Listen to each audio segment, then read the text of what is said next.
A point has been reached in human history where space travel has been mastered, which opened new possibilities. In the far reaches of the universe, humanity realized that technology was as useful as a ping-pong table in the desert, for that place was infested with hideous and threatening creatures. Once at the bottom of the food chain, humanity resorted to imitation and did what the stronger creatures did, devouring the weaker ones. A new power emerged, and now humanity had uncovered the secret behind that genetic advancement. Our protagonist is an ordinary guy trying to improve his family's life. Full of good intentions, he ended up in a big mess with the most powerful woman in the shelter because he accidentally poked her in a very delicate part of her anatomy. Now his reputation is cursed, and he needs to find a way to make amends. The task will not be easy, but our boy has no other option. Either he makes it work or he makes it work. A century ago, humanity mastered the science behind space travel, and what surprised everyone was that at the edges of the universe, there was a completely different world, filled with uncontrolled and dangerous monsters. Humanity's military technology was utterly useless in this new world, and unable to close the space portal, humanity quickly fell to the bottom of the food chain. Survival became a burden.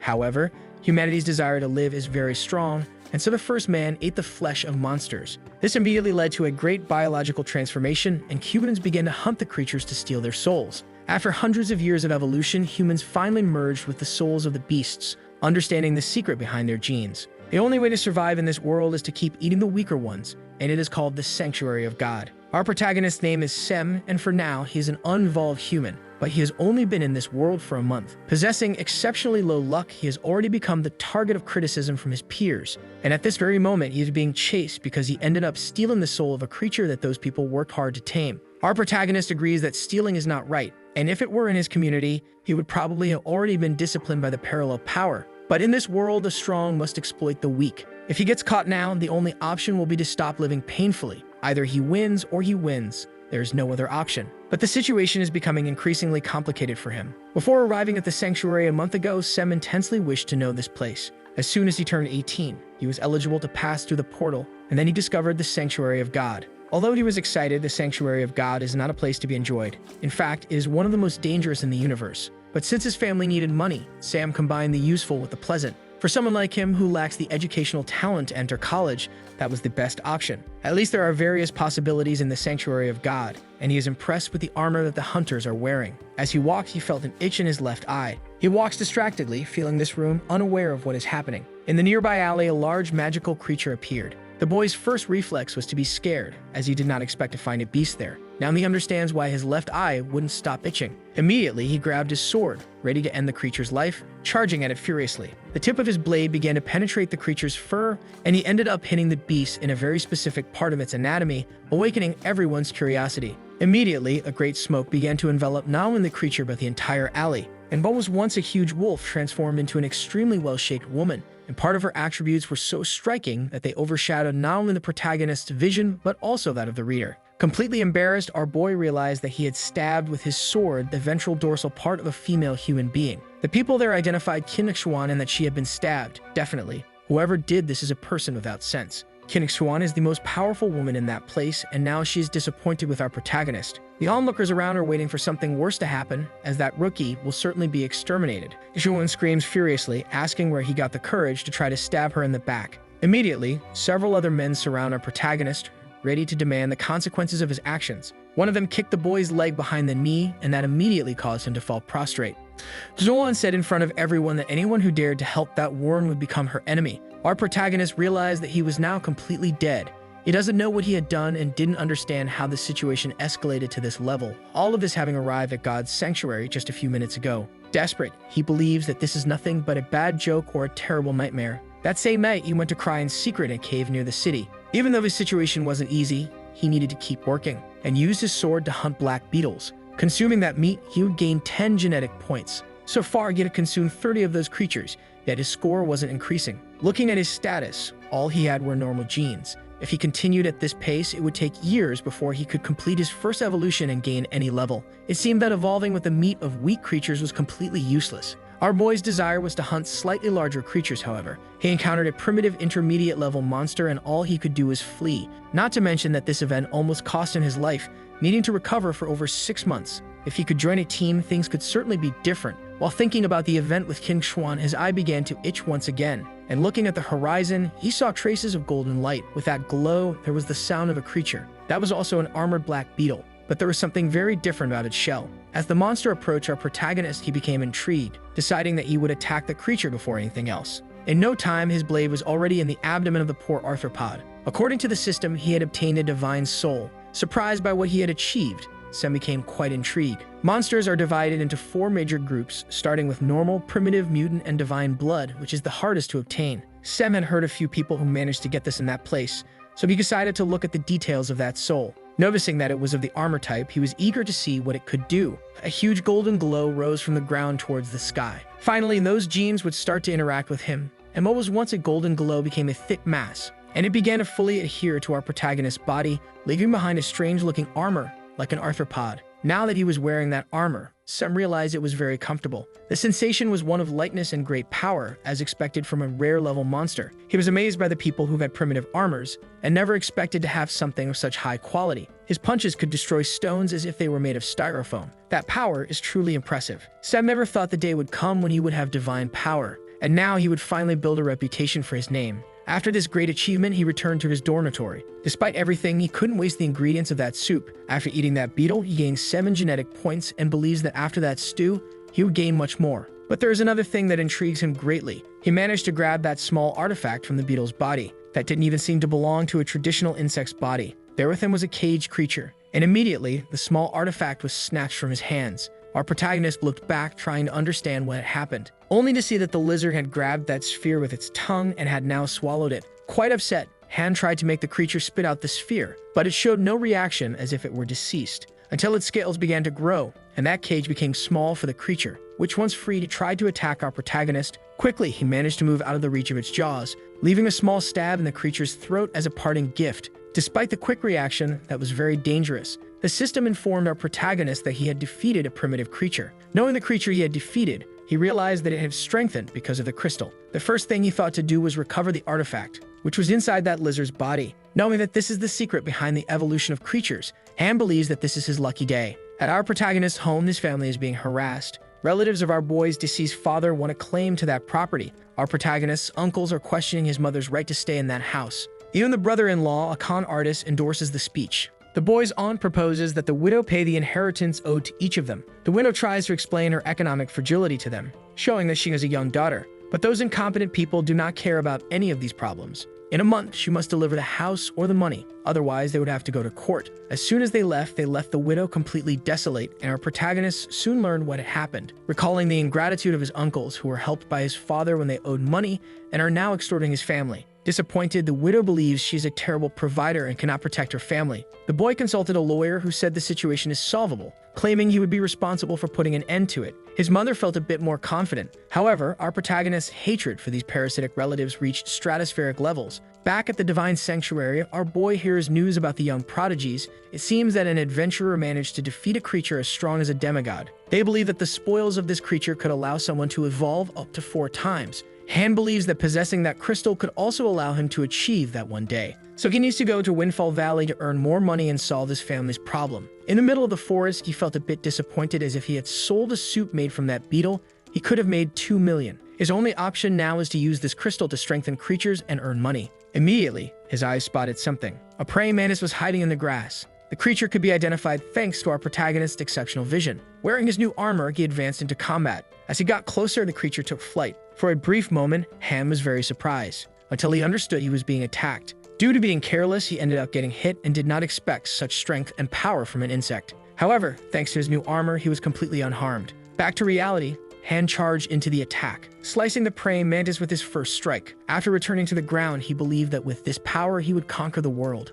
Immediately, several other monsters approached his location. Being hit multiple times, he suffered no damage at all. While defeating them all, he realized that not even a mutant-level creature would be enough for his power. His strikes passed through the arthropods as if they were made of butter. Now the creatures began to get even more agitated, and the praying mantises that were hiding approached for a new wave of attacks, which only made our protagonist happy, as his work was being made easier. In that same place, another hunter sighed deeply, believing himself to be unlucky. He is a subordinate of King Xuan, and so far has not encountered anyone he knows. What he desires is to find a mutant-level creature just to be properly rewarded and comforted in the abundant embrace of his leader. But after walking a bit, he couldn't even find the praying mantises. Analyzing the grass, he identified signs of battle. and by the amount of blood, it seems it was something very fierce. Finally, his eyes found something impressive. On a pile of those creatures' bodies was a person in armor, and he looked dangerous and imposing. Surprised, the bespectacled boy couldn't believe that man was responsible for all this. Noticing there was another hunter, our boy offered to sell each of those creatures for 1,000 coins.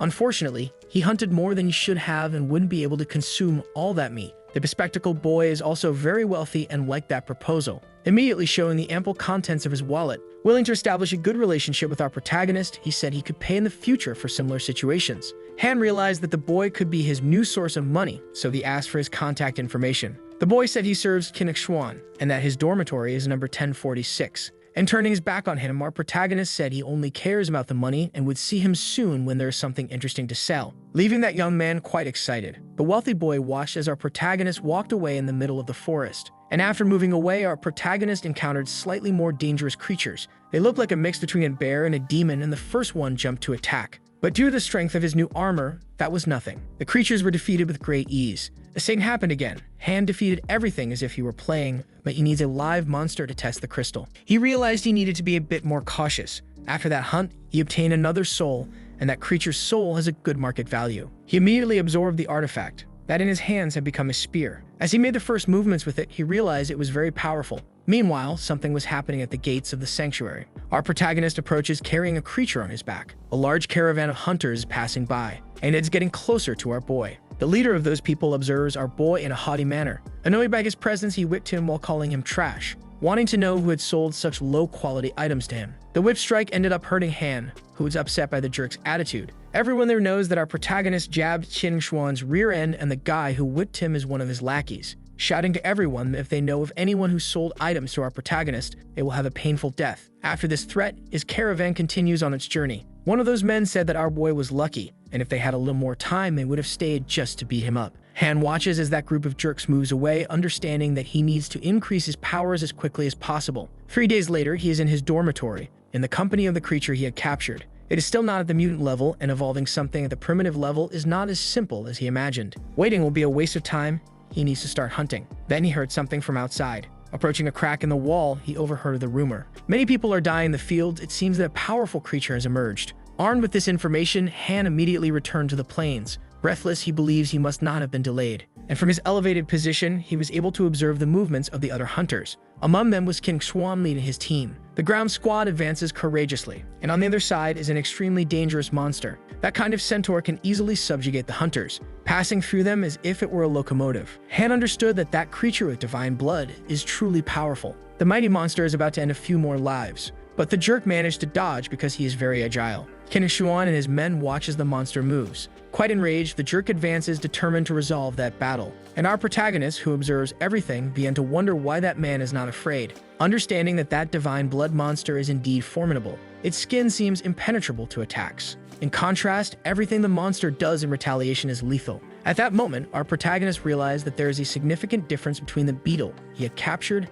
and that divine beast, which is capable of shredding humans as if they were paper. At that moment, the hunters realized that the formation had been broken, and the creature advances as it pleases. The whip man immediately used a spell. Determined to prevent the creature's escape, he materialized in his hand a weapon with the soul of a poisonous creature. King Xuan knows that few people possess this type of equipment, and now the jerk wields his bow courageously, firing an energy arrow in the direction of the creature. The divine beast immediately senses the danger approaching, and its chest was brutally pierced. It falls completely motionless to the ground, with its chest completely impaled. The jerk said he did that to avenge his companions, and those who remained alive approached him, until King Xuan noticed something coming from the sky. A kind of lightning struck the creature's head. Finally, Anne had been defeated, and the one responsible for it received the spoils. The people who were there were surprised by an absurd movement. Is our protagonist who was approaching, and now he managed to grab the axe that the creature was using. Shortly after that, he continued to flee. Among those people is the very wealthy young man who identified our boy. On the other side, King Xuan was completely speechless,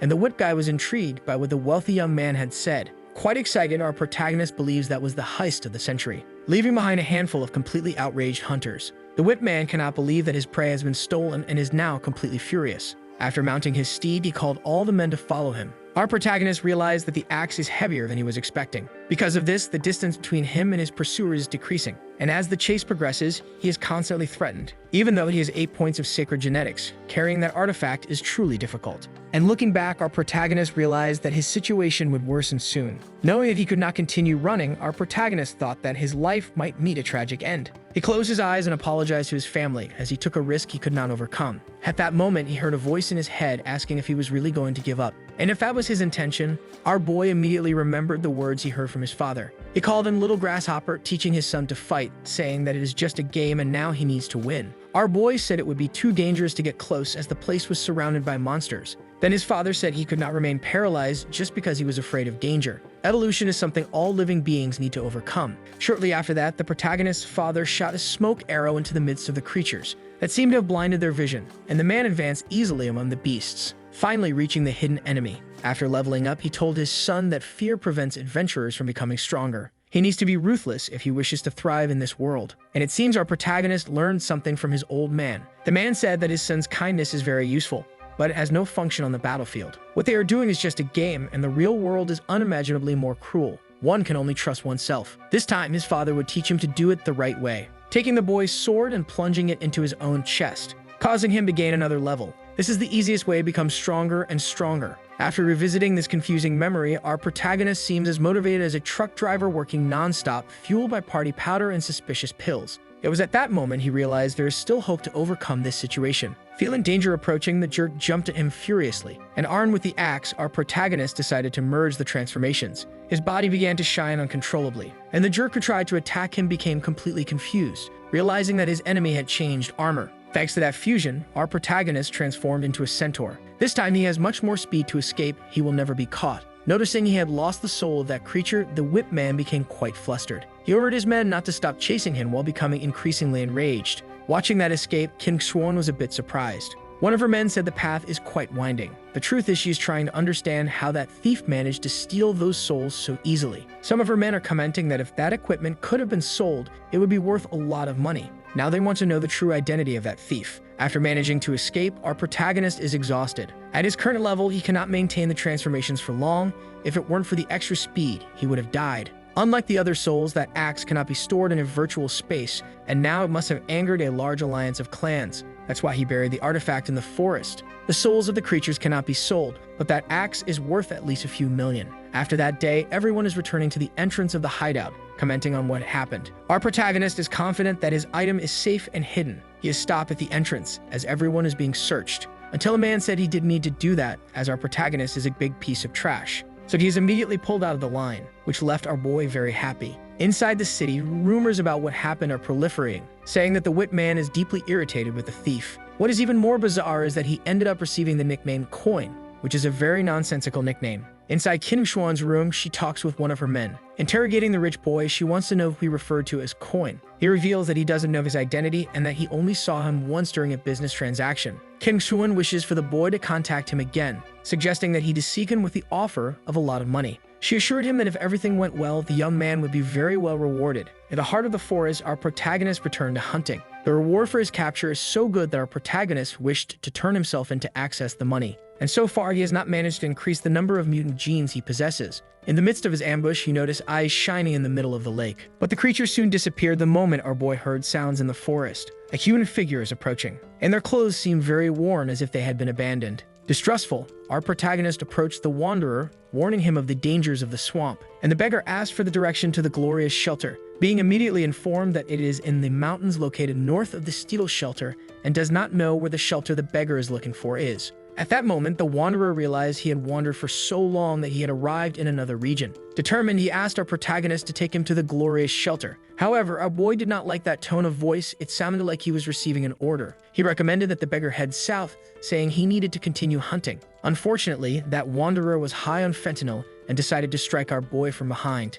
who immediately stumbled and fell face first onto a rock. Hurt by this, Hannah asked, agitated, what the wanderer had done. But the beggar grew bold and ordered our protagonist to follow his commands. Seeing that the beggar was devoid of reason, it was time to resort to violence. And after grabbing his spear, our protagonist was going to teach him a few things. Attacking the beggar immediately, proud. But seeing that clumsy technique, the beggar said that even without the souls of his creatures, defeating our protagonist would be easy, and he countered the blow with his bare hands, immediately cutting our protagonist's spear in half. Seeing that, our protagonist began to get very worried. The beggar used the art of awakening genetic potential with an ancient martial art, releasing his cores, something learned in the best schools. And now he would give one last choice for our protagonist to help him. However, our boy did not like being treated that way, and after putting on his armor, he decided he would fight the beggar. Once again, the two exchanged blows, and even without any equipment, the beggar was proving to be a formidable enemy. He managed to defend against all of our boy's attacks. More than that, he also managed to scratch his armor, a sign that his core mastery technique was very good. Realizing he was the strongest in the fight, the beggar said he would keep that armor. However, our protagonist was empowered by the power of the plot, and he returned to attack his enemy. Nothing he tried was effective. Our protagonist went back to getting beaten like a dying dog, spitting blood from all the orifices of his face. The beggar told him that trash will always be trash, while he shoved his face into the rocks. Outraged by all that humiliation, our boy managed to hit his head on the beggar's nose, which for a moment distracted him with pain. That was the opportunity our protagonist had been looking for, and this time, he managed to use the transformation of that colossal beast resembling a centaur. As soon as he saw all that power, the beggar realized that his situation had become a bit complicated. This time, he had to exert himself to block our boy's attacks. Empowered by the centaur's power, he finally managed to subdue his enemy, and now that proud wanderer was being hit by numerous blows. After a brief session of beating, his body was quite battered, and our protagonist realized that for the first time in his life, he was someone else's isekai truck. The problem is that even while using his armor, the beggar's blows managed to hurt him. So he began to think about where that man could have learned the super core skill. Trying to gather some information, all he saw were worn-out clothes,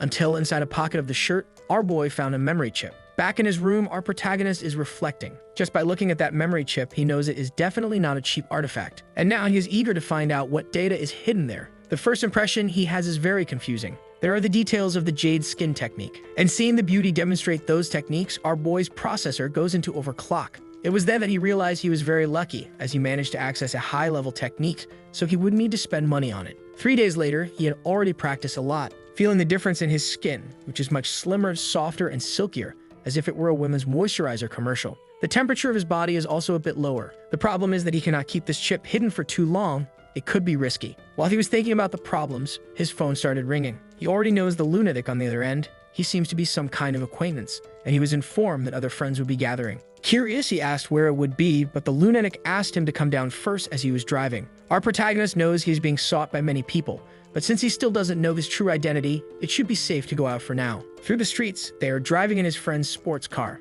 Everyone is commenting on what happened in the forest when our protagonist stole that artifact. The problem is that no one knows he is responsible for all of this, not even his cousin who was driving the car. At that moment, he remembered that matters with his family are very complicated, and he would prefer not to have a relationship with that kind of people. Looking at the driver, he asked where they were going now. That was when our protagonist realized they had already arrived at their destination. That is the martial arts hall of the city, and inside it seems there's a big competition happening. In the middle of the audience, our boy noticed that Tang Zhenliu must be very popular. He heard from one of his friends that last year he placed 5th in the entire sanctuary. That is why when he appears in the arena, people go wild. And witnessing his secret move, our protagonist's friend ended up feeling extremely suspiciously moved. And the driver of the car said that technique does not resemble what the ruthless Moda can do. This quickly creates a division in that conversation, as not everyone is a fan of the anonymous thief. And the only thing our protagonist agrees on is that Moda is indeed a very lucky guy. For now, he will not reveal the true story to his cousin. Since then, 15 days have passed, and the beast he captured remains on the brink of death. However, it managed to evolve, and our protagonist realized that this way he could make some money. At night, he met again with that rich boy, and receiving the items from our protagonist, he was very excited to pay for them. Our boy assured him that he would not try to deceive him. On the other hand, the rich boy said he appreciates that trust, and since he works for King Xuan, he informed our boy that she is interested in buying that stolen equipment. Leaving the meeting, Han said he would consider the offer if the price was interesting. After that, he went to the bottomless pit. Inside that cave, he was carrying a large bag. Quite pleased with the results of that night's hunt, our protagonist realized that the creatures posed no danger at all. Until in the midst of the darkness, a feminine voice called him Moda. Completely startled, Han realized that King Xuan was there waiting for him. As soon as he identified the danger, our boy turned around. However, the beauty asked Moda to carry her. At that moment, our protagonist was quite surprised by that request, and the woman revealed that she had twisted her ankle. Han realized that thanks to his armor, he would not be recognized, and approaching that woman could bring him some benefits. Looking at her, he noticed that the wound was caused by a scorpion. And indeed, she confirmed this information as she was attacked after her incense had run out. Putting a dagger in her hands, she recommended that our protagonist not try to take advantage of her. Han made it clear that he would help her, but asked not to be misunderstood. However, he was worried that she might have the ability to read minds, as he really wanted to take advantage of that, but not in the way she thought. Embarrassed, the beauty promised to give him a large sum of money if she was helped. Han confessed that he needed money, but that his need was not so urgent, and it was then that he asked what happened to the scorpion that had poisoned her. The beauty informed him that she defeated the beast and is impressed that our protagonist killed all those scorpions in the bag without getting hurt. Quite motivated, Han told her that he would help, but that he did not want money as payment, but rather the souls of the creatures, especially that of the mutant crystal scorpion she had defeated. After they reached a consensus, our boy walked through the forest. The beauty asked to be put down when they were close to the hideout, but she thought it was impressive to witness that man eat all those scorpions just to get stronger. Now that they can see the shelter, our boy said he would leave her in that place. He is waiting for his payment, the soul of that creature. King Xuan does this, but she had already asked the rich boy to inquire if our boy really wants to sell the axe. Han said the souls belonged to him. As for the creature's axe, he would sell it for 2 million and a mutant soul. Willing to negotiate, knowing the limitations of the axe, King Xuan offered 6 million. This offer pleased our protagonist, who told her that he would soon provide information about the payment, stating that King Xuan was sure that Moda is just a greedy person. After that adventure, our protagonist walks through the city. He ended up encountering his cousin, who upon seeing him began to act as if he did not know him. Feeling this, Han continued on his way, until he was called by his cousin when he entered an alley alone. Now that he has your attention, let me make something clear. But our protagonist has no idea what he has to say. That jerk just wanted to reprimand him, making it clear that he shouldn't share with others who have any degree of kinship. Our protagonist agreed to this, promising to treat his cousin like a stranger within the sanctuary. The truth is that, even though he has a bad reputation in this place, his cousin would never admit that he is related to him. But that disdain is irrelevant to him, as they do not share the same goals. Back at home, our protagonist contemplates a large sum of money. That is the starting point for making his life and his family's life even easier. To celebrate, he took his little sister and his mother out for ice cream, because he knows that the little girl has wanted to do this for a long time.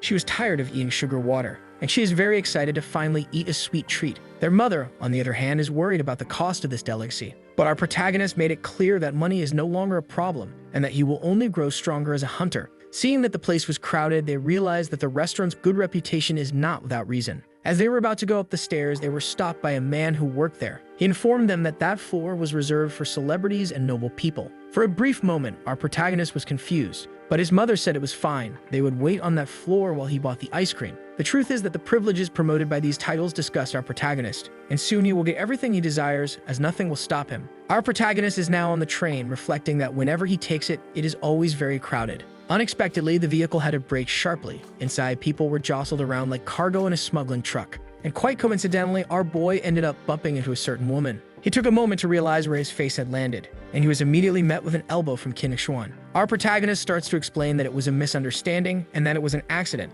but the beauty cannot forget that contemptible expression. And only now does our protagonist realize that he has gotten himself into trouble with her once again. King Xuan believes he is a moral degenerate, a completely disgusting person with no redemption. Soon, the commotion took over the carriage. There is nothing Han can do but try to apologize, saying that the sudden stop was abrupt for everyone. But the beauty has already decided. She thinks our protagonist is just a depraved person who deserves the worst punishment. As they argue, the conductor announces that the train has arrived at its destination. As he was leaving the carriage, King Xuan threatened him, stating that she would be waiting for him at the shelter. It was only then that our boy realized she is a captain. So she has several men under her command. It would be too easy for her to track his movements from now on. Ham realized he needs to avoid that woman at all costs, or his future will be ruined. As he tried to walk calmly, someone called out to the maniac who likes to touch people, and the man said he has a very good proposal to make to him. Our protagonist said he is just a small fish and that it would be inappropriate to accept anything good. But the man was very insistent and told him to hear his proposal. On that same day, several hunters are running through the forest.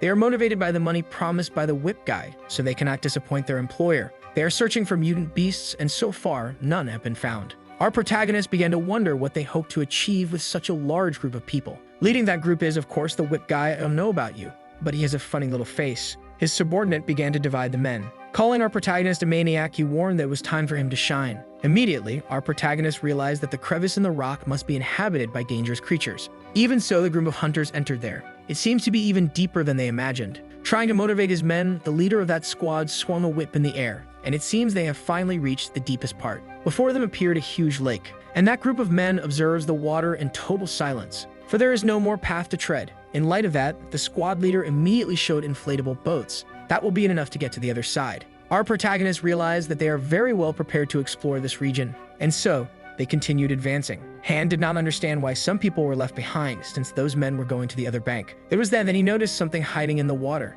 and something resembling a huge sea serpent appeared. Its scales were hard and pointed, dangerous for the inflatable boats. Our protagonist understood that danger had arrived, and the whip-wielding jerk was pleased with that, as he had been looking for this beast of sacred blood, the serpent of jade ink. And now that it had emerged from the water, the great sea serpent began to feast on some of the hunters. Immediately, those who remained alive fell into despair, but someone was not pleased with that. The whip man immediately finished off those who tried to flee. Since he had invested money in this hunt, he would not allow them to escape without fulfilling their part of the contract. Miraculously, those who remained alive realized that if they were victorious, the rewards would be interesting, and now that they had accepted the money, they decided to work. For our protagonist, that is completely stupid. While the jerk's men remain calm on the shore, those who seem like mercenaries have to sell their lives fighting against the creature. After the first attack, the serpent hid in the water once again, and our protagonist realized that they were being used as bait. That is definitely outrageous, and he does not want his life to end on this occasion. Once again, the shadow of the enormous serpent appeared beneath the water.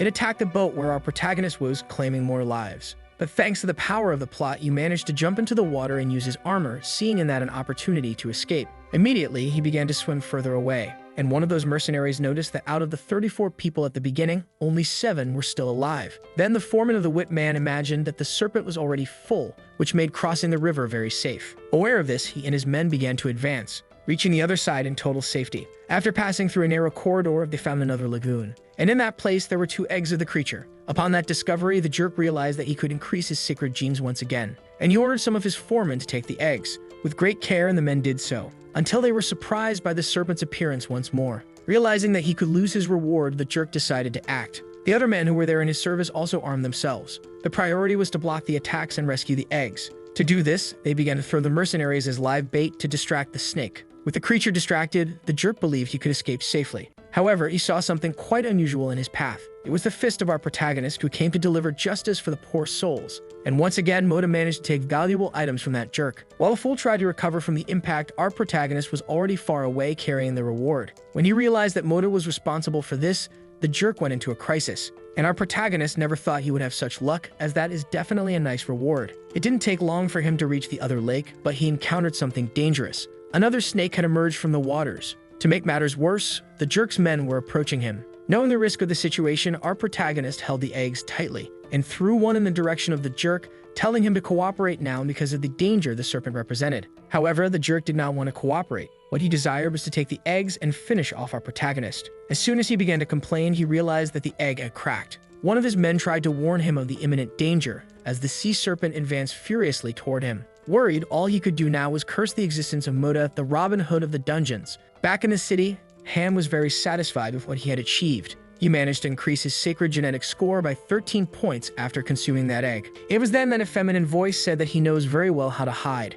King Swan was waiting for our boy, saying that he would not be able to hide from her, especially after disappearing for half a month. At that moment, our protagonist realized that he had a pair of huge problems to solve. Despite the conflict, King Swan is a reasonable person, and she is willing to resolve their differences with our protagonist through violence. If she lost that duel, she would not bother him again. Our boy said that she has military training and 100 genetic points, not to mention battle experience and the various souls she has already absorbed. He believes he cannot win, and the girl stated that neither of them will use beast souls. If he can withstand 50 of her strikes without dying or being knocked out, everything will be resolved. Hearing this proposal, Han confirmed that he would not attack and would focus solely on his own defense, as he does not believe he is capable of defeating her. Then after saying this, King Shuan asked him to start moving. Without thinking twice, our handsome protagonist landed a punch on the nose of that beauty. As she tries to regain her composure, she says that the boy has no martial discipline whatsoever. This made our protagonist apologize numerous times. The truth is that he is very nervous. All he wants is for this to end as soon as possible.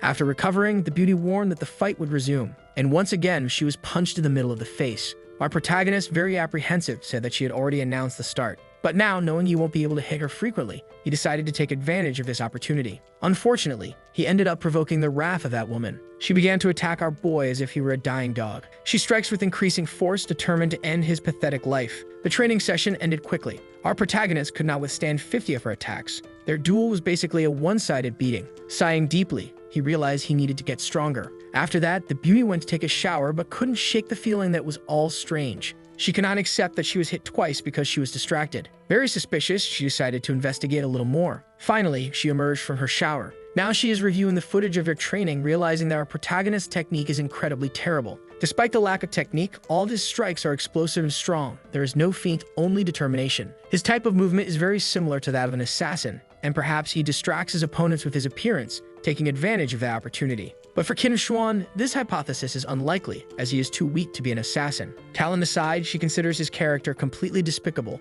so she is determined to continue hating our boy. The next day, Han went looking for martial arts classes. At the place he went, there are classes for beginners up to advanced students, and there was a technique that Han wanted to learn, showing that old man the demon phantom. That is not a very common technique to learn, and perhaps his body may not be able to handle it. However, since he started training with the jade skin, his whole body had become stronger, and he heard from his father that the demon phantom is particularly effective against women. On that same day, he went to the observation room and ended up surprised. That old man is responsible for teaching all the classes, and those techniques seem a bit too embarrassing. It was then that our protagonist realized that perhaps his father was a somewhat peculiar type of person. If he uses those techniques against Qin Shuan, she will hate him even more. Now that he has already spent the money, Han needs to learn those techniques. Accepting his fate, he hopes that Qin Shuan will not bother him again. Otherwise, she will suffer. Finally, our boy arrived home. After training for a few days, he feels like he is becoming a depraved old man. Thinking about this, he observed the creature he had captured. It continues to evolve healthily.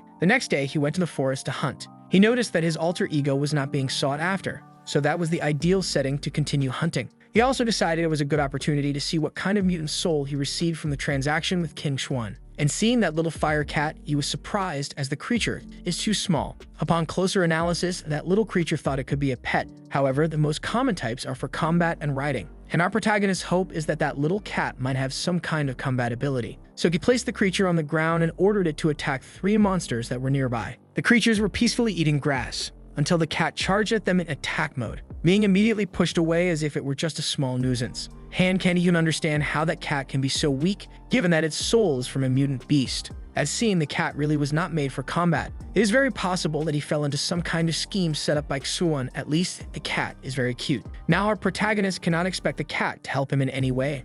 On the contrary, he is the one who has to take care of the cat. Leaving the creature aside, he advanced towards the beings to find something for dinner. After a few days, he and the cat are living peacefully. Now that the cat has become his companion, he is also being fed. Our protagonist found this strange, as the soul of a beast does not need to eat. When they get hurt or hungry, they are sent to the virtual space, but the cat enjoys eating much more than its owner. Since his company is pleasant as well, our protagonist decided to call him Mr. Meow. While he enjoyed the company of the kitten, he heard cries for help. A man was running desperately through the forest, and as he got close to our protagonist, he did the same. For behind that man, the stampede had occurred, and in desperation, he offered any amount of money to be saved. Our boy said that only the living pay in money, and given the number of creatures, both could be trampled immediately. Approaching a rocky wall, Han managed to climb it using a vine. The young man behind him begged to be pulled up as well, and climbing the same vine, our protagonist tried to help him, finally holding the hand of that stranger. Thanks to that, both managed to save themselves. Even though they are safe, they cannot descend while the creatures are outside,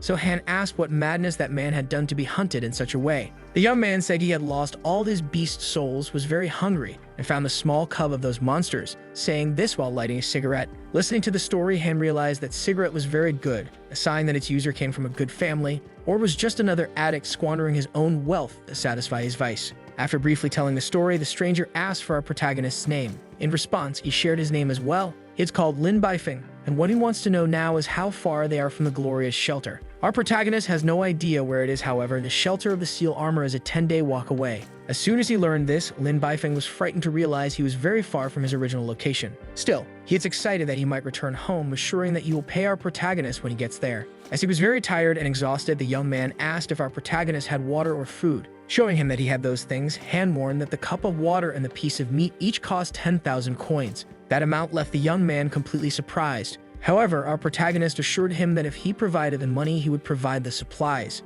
And apparently, that amount did not seem exorbitant to the young man, who promised to pay 4 times more if he received a little more food. After a few days, they remained surrounded by all those beasts. Impatient, Lin Baifeng began to wonder if those creatures were not very stubborn. Our protagonist knows that the supplies are almost gone, and climbing that wall is not possible for both of them. Since he has the physical advantage, he decided he would climb, but asked the young man to wait for him. After putting in a lot of effort, our protagonist managed to reach the top using the techniques he learned from demonic haunting. But to his surprise, at the top of that place, there was a large egg. Its size is so impressive that Han began to wonder what kind of creature could have laid it. Our protagonist did not think twice and made a small hole in the shell of the egg with his dagger, and he began to drink the contents of that egg through a straw, hoping it was at least a beast of sacred blood. His hypothesis is immediately confirmed, and he decided he would finish that meal before the hurricane bird returned to its nest, as it would be quite dangerous. A little further down, Lin Baifeng observes that the creatures are moving away. Finally relieved, he decided that from then on in his life he would never disturb that herd again. Our protagonist had finally returned, which left the young man calm,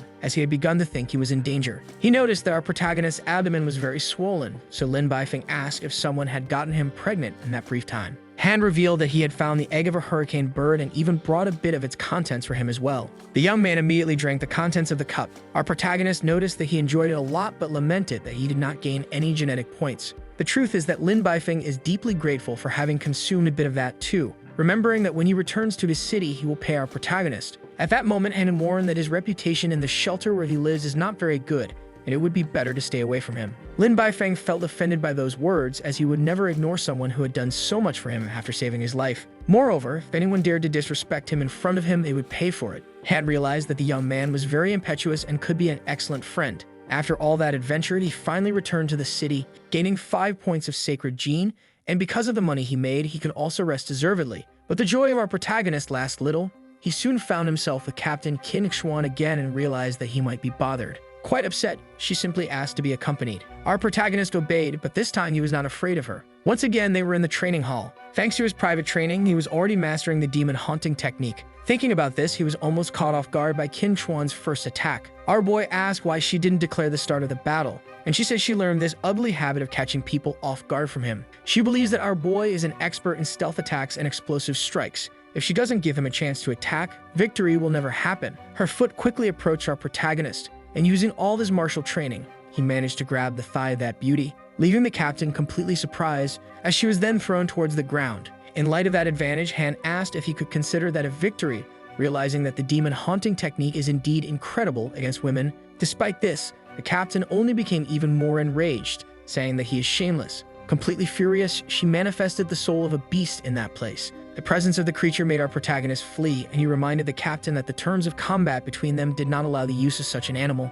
Now, our protagonist needs to escape from claws capable of cutting even concrete. All that pressure is definitely terrifying, and the captain seems willing to take his life. After that brief demonstration of power, Han realized that he was still very far from that woman's level. Understanding that he remains weak is something that makes him quite sad. On the other hand, the captain released her beast reflexively. Given the anger she felt when immobilized by our protagonist, fearful, she realized that Han could become even stronger. A few days later, they continued training, as she didn't know if he was just pretending to be weak. And this time, she encouraged him, saying that the boy has much more potential than that. Our protagonist believes that all this happens because he deeply irritated her, but the opportunity to practice his skills is priceless. After that hard training, his whole body is sore, but it wasn't as bad as last time. As soon as he left the building, he heard a familiar voice saying that they hadn't seen each other in a long time. Our protagonist saw Xui Exi, who appears to be his friend. She says she turned 18 and can now come to this sanctuary. Han realized that time had passed too quickly, and that this is the place where they will grow. Still talking to her, a large vehicle approached them.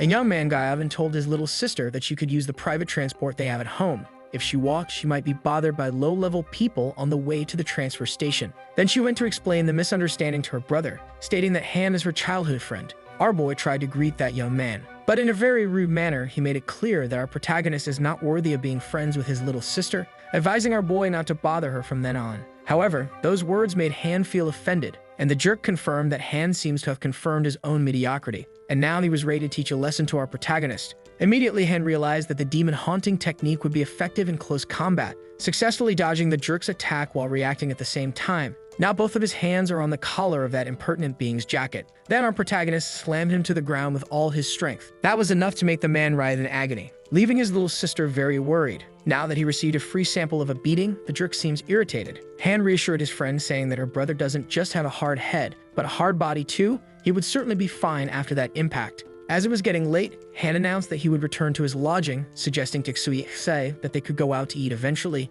Seeing him walk away, the girl's brother seems to be cultivating a hidden interest in our protagonist. The truth is that he wants to return the favor he suffered that day, which leaves his sister very worried. Then he asked his little sister to invite our protagonist to lunch with them any day now. Suisi was immediately confused by this proposal, as she doesn't know if her brother is interested in our protagonist in the same way she is. Back in his lodging, Han realized he needed to make a bit more money, so he decided to go online to look for job opportunities. In a special forum, there were some business and job opportunities. Curiously, he managed to find Lin Baifang, the guy he had helped. He noticed that the guy was looking for the souls of creatures as well as their flesh, making big offers for them. The problem is that what he is looking for is not easy to find. At that moment, Han found some requests for bodyguard services, and the only requirement is that the person must be able to defeat 10 primitive animals. Since that was something reasonable for him, he decided to apply. What remains now is to find a weapon that can help him with this task. Unfortunately, his spear was destroyed, and the first item he decided to examine was a bow, which seemed very impressive. That item has so many qualities that its value is 7 million,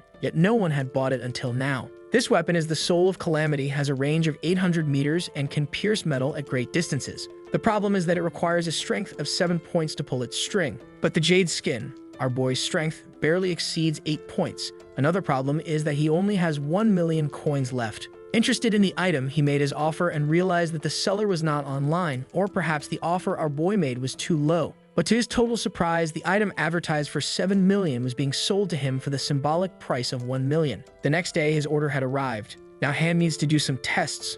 The first thing he tries to do is pull the bowstring. At that moment, he realized that with the Soul of Calamity by his side, his adventures would be much less risky. After 3 days, he was already prepared for the new job. In his quiver are 40 arrows, perfect for this occasion. Han believes that is more than enough, as in addition to these, he has the 6 originals that came with the Soul of Calamity. To his surprise, upon arriving at the designated place, several people were going through the selection process. Immediately, Han was approached by some extras who recognized him as the maniac. They doubt our boy's ability to be selected, and among those people is his cousin. Our protagonist saw that the jerk and his friends decided to approach him. For some reason, that modestly built guy is interested in him. Our protagonist assumed that this would be his contractor, and getting straight to the point, said that if he didn't consider him fit for the job, he would be leaving. However, the short guy wants our protagonist to be his bodyguard. Some of his men try to warn him that he's a maniac, but they are ignored, and quite interested, he presented the contract to Han with the intention of having it signed, something that is immediately done by our protagonist. The other contractors, feeling a bit envious, only wish out loud that Han succeeds. Finally, they are inside the forest. One of those men pointed in the direction where there are primitive creatures. It was then that they all heard the movement of something that seemed large. The men charged into the attack, determined to protect the young master. Our protagonist took one of his arrows. He ended up hitting the trunk of a tree, which left the other mercenaries upset. Our protagonist realized that he would need to use a bit more strength to release those arrows. It was then that one of the jerks appeared near him, wanting to know if Han couldn't hit a target more than 20 meters away. Definitely, he is too weak for that mission, a complete useless. And after that outburst, our protagonist's cousin asked once again that their relationship not be revealed. As the group advanced through the forest, our boy went to a higher place. The short man was excited about the creatures they found. He and his hired men began to attack them. Han realized that the little guy is talented. What he lacks is field experience, which is why he hired that protection. After a few days of practice, he noticeably improved. A friend of the short guy approached the bodies of the creatures, admiring the trophy they had obtained. But he ended up being brutally surprised by one of them, which was only pretending to be dead. His screams of terror left his companions frightened, and the short young man realized he was about to lose one of his companions. But an arrow flew swiftly through the air, piercing the creature's head, leaving behind only a lifeless body and a man with dirty underwear. Still very upset about what happened, the other hunters went to poke the body of the monster that had already been defeated. The man of modest height proved to be very human, asking if that young man was okay. Sighing deeply, he revealed that his health was intact, but the same could not be said for his underwear. The most unusual thing about all this is that even though our protagonist was responsible for saving him, some idiots still believe he was careless as he almost hit the short guy. And they joined together to provoke our boy, and a voice told him to go away. Then, very confidently, that idea approached Han to say that even the short man told him to leave because he was useless. At that moment, the short man surprised the idiot as he was defending our protagonist. He paid everyone to ensure the safety of that squad, but in the face of danger, the only one to react was Han. So they should have a little sense and start working for the salary they had received or leave. Trying to counter-argue, the idiot said he had received the full salary for that protection, and showing that he is very wealthy. The man of modest height threw the money into the air so that the losers could collect it before going home.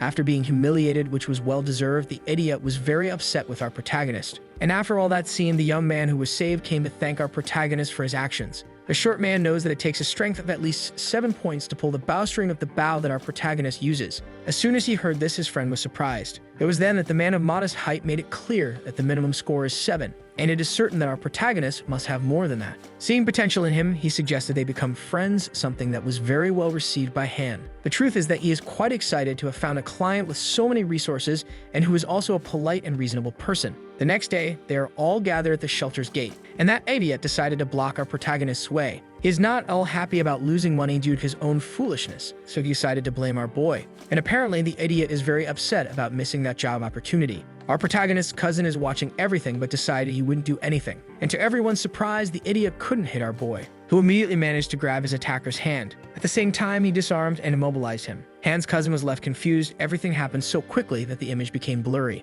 The others watching were surprised as the maniac managed to defeat one of them. Even while immobilized, he still had the strength to continue being arrogant, ordering his companions to help him. It was at that moment that our protagonist reminded him that he could break his arm, and already losing patience, he did just that, telling him to stop the nonsense immediately. But after doing that, the rest of the idiots became very irritated. Several cutting blows were aimed at him, but our protagonist managed to defend against all of them. Moreover, he managed to break the blades that were being used by the idiots. Our protagonist realized that that idiot's dagger is made of a very good metal alloy and must be worth at least 1 or 2 million. The one who witnessed all this and is now in disbelief is Han's cousin. He still remembers very well that our protagonist could only hunt beetles, and now he seems to be a completely different person. Looking at the idiot on the ground, our protagonist said that he does not deserve to have such good equipment. Therefore, from now on, that knife belongs to him. Our protagonist began to walk away, leaving the crowd of downtrodden behind, until someone told him to stop. The leader of the idiots appeared, and he did not like seeing his lackeys being beaten. And like a spoiled child, the unfortunate one with the broken arm is asking for revenge.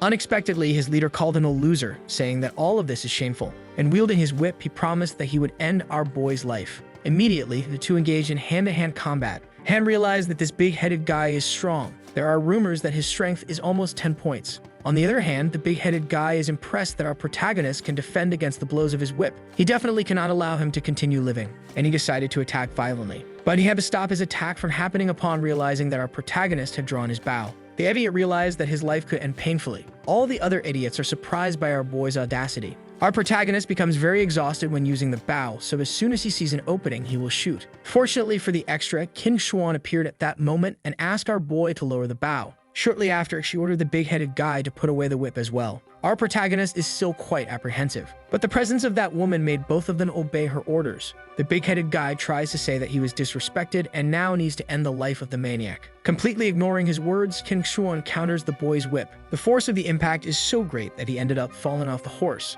The captain told everyone that our protagonist is her man and she doesn't want anyone interfering with her discipline. After resolving that, she asked Han to accompany her, leaving behind his very confused subordinates. No one understood what she meant by those words, that he is her man. However, the big-headed guy's hatred began to grow too much, and he is planning his revenge. In the company of the beauty, it seems that our protagonist was invited by her to join her team, but he is not interested. King Xuan believes that he will be capable given the equipment he is using, not to mention that he ended up provoking the big-headed guy. Without her protection, it could be dangerous to be alone. Our boy thanks her for the offer but says he can take care of himself, which leaves the beauty very upset, as that invitation is exceptional. But our boy does not wish to join her team. Moreover, his physical aptitude has not yet reached 10 points. Even though this is the situation, King Xuan is excited because she sees in our protagonist a person with potential. Her optimism left Han quite surprised. She believes that Han pretends to be a nobody. However, she thinks he must be the complete opposite, and she is always interested in recruiting talented people. Surprised, Han asked if she wasn't upset about what happened between them,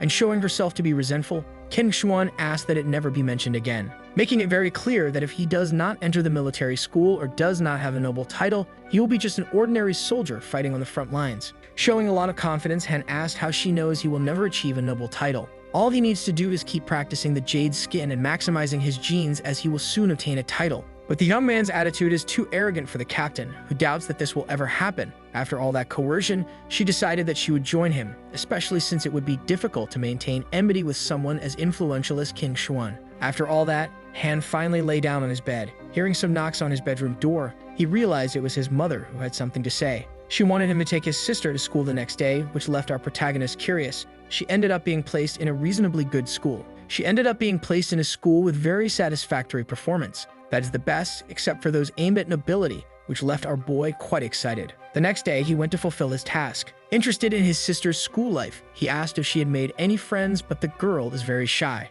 Trying to reassure her, he said that all she needs to do is act naturally. If she is a victim of bullying, she should just share it with her brother. Much calmer, she promised she would do it that way. Arriving at the school, they found a man very similar to their uncle. He was accompanied by a woman and a child, and apparently, Han did not recognize them. Rudely, the man asked what they were doing there. This only made him very upset, as the tuition for that place is very expensive, and he assumes that the deceased father of the protagonist must have embezzled money from the family business. In trying to threaten our boy, he made it clear that this money belongs to the family, and it's good for him to start sharing. Then our protagonist asked if he had read the contract established in the inheritance. Besides those 2 million, no more money would be given, which only left the chubby guy completely beside himself. As that was not enough to intimidate him, our boy made it clear that if his residence were invaded, he would have the right to end the life of the pig. His uncle tried to attack him, completely out of control, but he ended up having his hand immobilized, and then he was thrown to the ground like a bag of trash. At that moment, Han said that if he really wishes to end his own life, he just needs to show up at his house uninvited.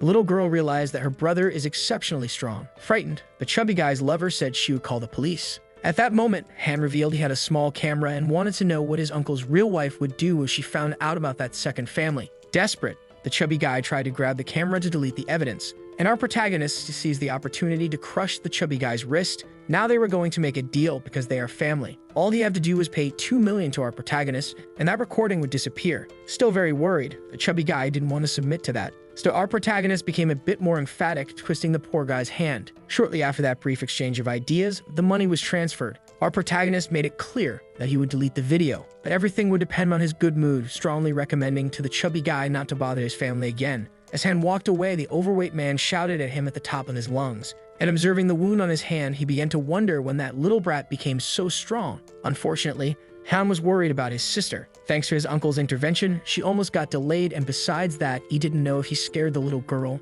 From then on, he decided he would try to be less violent in the presence of children. Nearby, there was the building where the hunter's physical fitness is tested, and Han decided he would take the exam once again. Inside the building, several hunters were preparing to take the physical fitness exam. Boshin was among them and was satisfied with his performance. Since he wanted to become a captain, he needed to keep trying. The problem was that the room was occupied, which was inconvenient since that time wasn't very busy. Immediately, he decided to see what was happening inside. His first impression was that using a beast's soul to get past the robots was not a good choice. For the underdeveloped, a mark of 60 meters is satisfactory, and reaching the mark of 80 meters would be excellent. Boshin reached 76 meters, and that other candidate, using a beast's soul, could also do very well. Our protagonist destroyed the robots with great ease, achieving the SSS rating. Boshin was surprised by the existence of such a monster and completed the test at an impressive speed. And shortly after finishing that, the candidate disappeared. It didn't take long for that recording to go viral among the hunters. Many were interested in the identity of the one who achieved such an excellent performance.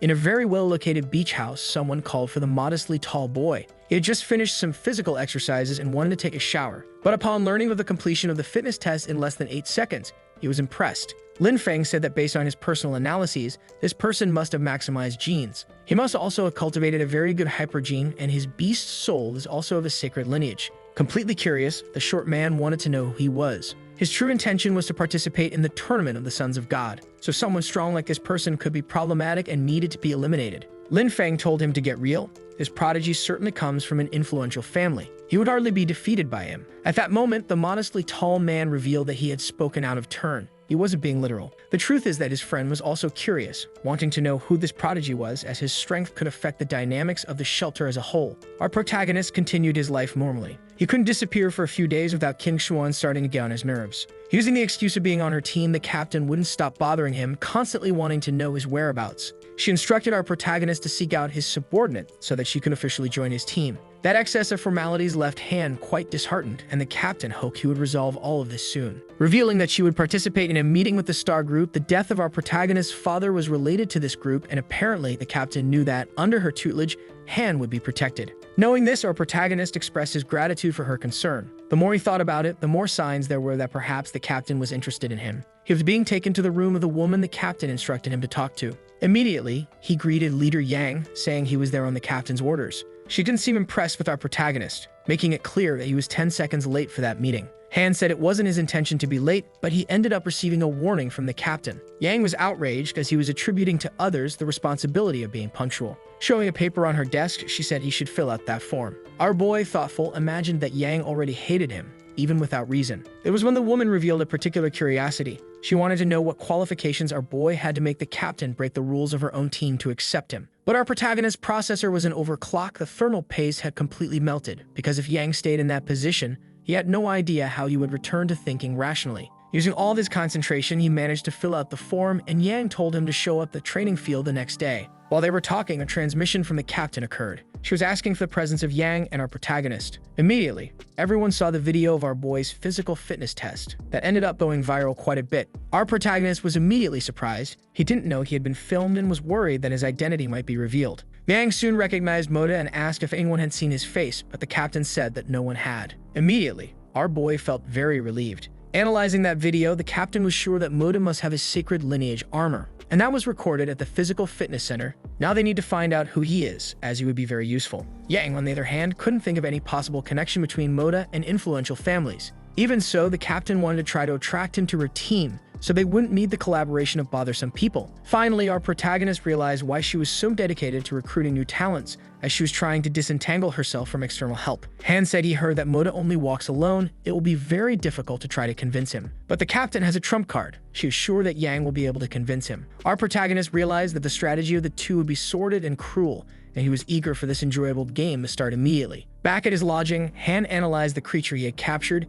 It was almost becoming something of sacred lineage. All he needed to do was wait just a few more days. After that, he returned once again to the training field. Several people were practicing there. Immediately, our protagonist recognized that wealthy young man who was also practicing. Only that the bespectacled boy didn't know Han in that way. It was then that our protagonist realized that the interaction he had with him happened through his pseudonym. Changing the subject, he said that the young man became known because he was the only one who seemed to know Moda. Then he asked why our protagonist joined that team, as the training was very exhausting. Han said that archers could stay in a safe place, something that was also shared by the bespectacled boy, but apprehensive, he gave a piece of advice to the rookie. Yang is crazy and likes to exploit newcomers. Our protagonist met her earlier and agrees with that assessment. While they were talking, both were surprised by Yang's reprimanding voice. She was already behind those young men with her mass intimidation weapons properly prepared and displayed. Several arrows were shot at the targets, and the bespectacled boy was scared, as each of them would have to shoot 1,000 times with a bow that required 7 points of strength. Yang made it clear that they could only leave after finishing that task.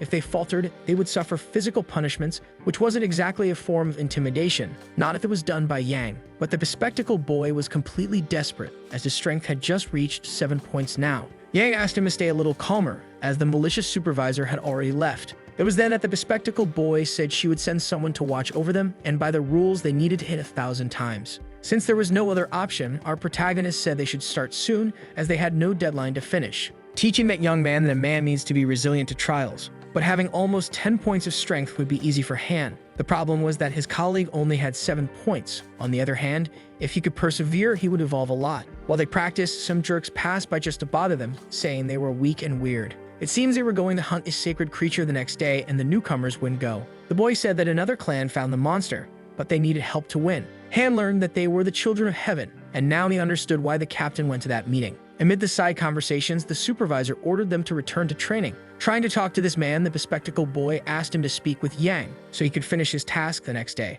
Realizing it was a bribe, the supervisor immediately rejected the proposal. After that, he went straight to our protagonist, recommending that he stay in line and not try to take advantage of his closeness to the captain. And as they were ordered, they needed to make 1,000 shots. Only after that could they leave. Our protagonist is now increasingly determined, realizing that the rules in this place are very strict. However, the guy with glasses was upset because that supervisor always accepts bribes, but today he acted differently. It seems he wants to bring trouble to the protagonist. It's common knowledge in that place that this supervisor has a romantic crush on the captain. As soon as he learned this, Han realized that this place is much more problematic than he had imagined. In any case, he started practicing with a bow, hitting the target with great precision. The guy with glasses was impressed by this, as the distance is at least 150 meters. Han noticed that the training bow is much easier to use than the one he has, so it won't be a problem to shoot several times. In no time, he filled the target with arrows. The guy with glasses is impressed not only with all this accuracy, but also with our protagonist's endurance. The people who gathered data there are also surprised by this. It hardly seems like our guy has the nickname of Maniac. It doesn't take long for others to be amazed by his consistency, imagining that he must be training in secret. However, quite jealous, the supervisor said that our protagonist is just a nobody who will soon give up. Very focused on this task, Han recommended that the glasses boy do the same, as now is the time to train. Very determined, he hopes to complete the task that same day so they can hunt the next day. Han liked this determination and began to motivate his friend. If they continue like this, they will finish by midnight. All of this happens while they are being watched by the wonderful Yang. She really agrees with the captain. This boy has great talent. The question remains whether he will be able to fit in with the rest of the team. After much hard work, several arrows were shot. The glasses boy can hardly believe he was able to do this. His hands are numb, and our protagonist told him not to weaken yet. Excited to have been able to do that, the glasses boy revealed that if he were a girl, he would be completely in love with our protagonist, which is a very confusing revelation if you analyze it. But anyway, let's continue with the story. Han is thinking about what kind of sacred lineage creature they will hunt the next day as they need to prepare. The glasses boy has already obtained this information as there is nothing in this world that cannot be bought. Through an assistant, he learned that it is a winged creature. Han realized that this small detail makes everything more difficult. Since few subordinates of the Son of Heaven know how to use bows, that's why they asked for their help. Han realized that conventional arrows will not be able to pierce the creature. He needs something stronger. The ideal is metal Z, whose hardness and toughness are exceptional. If a small amount of this metal is added to his arrows, they become unbeatable. The problem is that it is very expensive. Knowing the composition of his own bow, which is 0.4% of this metal, the arrows need to have a little more than that. That's when he came across something interesting on the forum. He found arrows at a reasonable price with a composition of 1.2% of this metal. That night, he went for a walk in a rather suspicious part of the city, certainly geared towards adult entertainment and hiring paid companionship. It seems the seller was too mysterious over the phone and Han wasn't expecting to have to walk in that neighborhood. He even tried to have the arrows sent by mail, but it didn't work out. Finding a suspicious man, he presumed he was the seller. Immediately, that strange man identified our boy as the buyer, showing the arrow that he had handcrafted himself. Holding the artifact in his hands, Han confirmed that it is a beautiful piece of work. He wanted to know if he could cut it with his dagger, and the seller said it was up to the boy to do his tests. Han immediately ran the blade of his dagger along the body of that arrow. This proves that its composition exceeds 0.7% of metal Z, which is perfect. And the craftsman said he used the rolling of a warship to make it, which is why the composition is this way. Han was a bit skeptical, but after analyzing the item personally, he realized it was worth it. And that suspicious man said that if he needed other things, he just had to talk to him. The next day, everyone is gathered at the entrance of the shelter. The big-headed guy noticed that our protagonist is going to join them. Since the event where he was publicly humiliated, he has been eager to exact his revenge. That annoying guy who always wears white and supposedly uses a whip is very grateful for the captain's collaboration. Seizing the opportunity, the captain begins to talk to him. Taking advantage of the moment, the big-headed guy wants to know when a loser like our protagonist joined them. And the captain, outraged, said that Han is one of her men and should be respected. For now, he had to hide his annoyance. But he made it clear that our protagonist is a loser who needs a woman's protection. Immediately, as soon as he stepped away, the bespectacled boy went to our protagonist very concerned.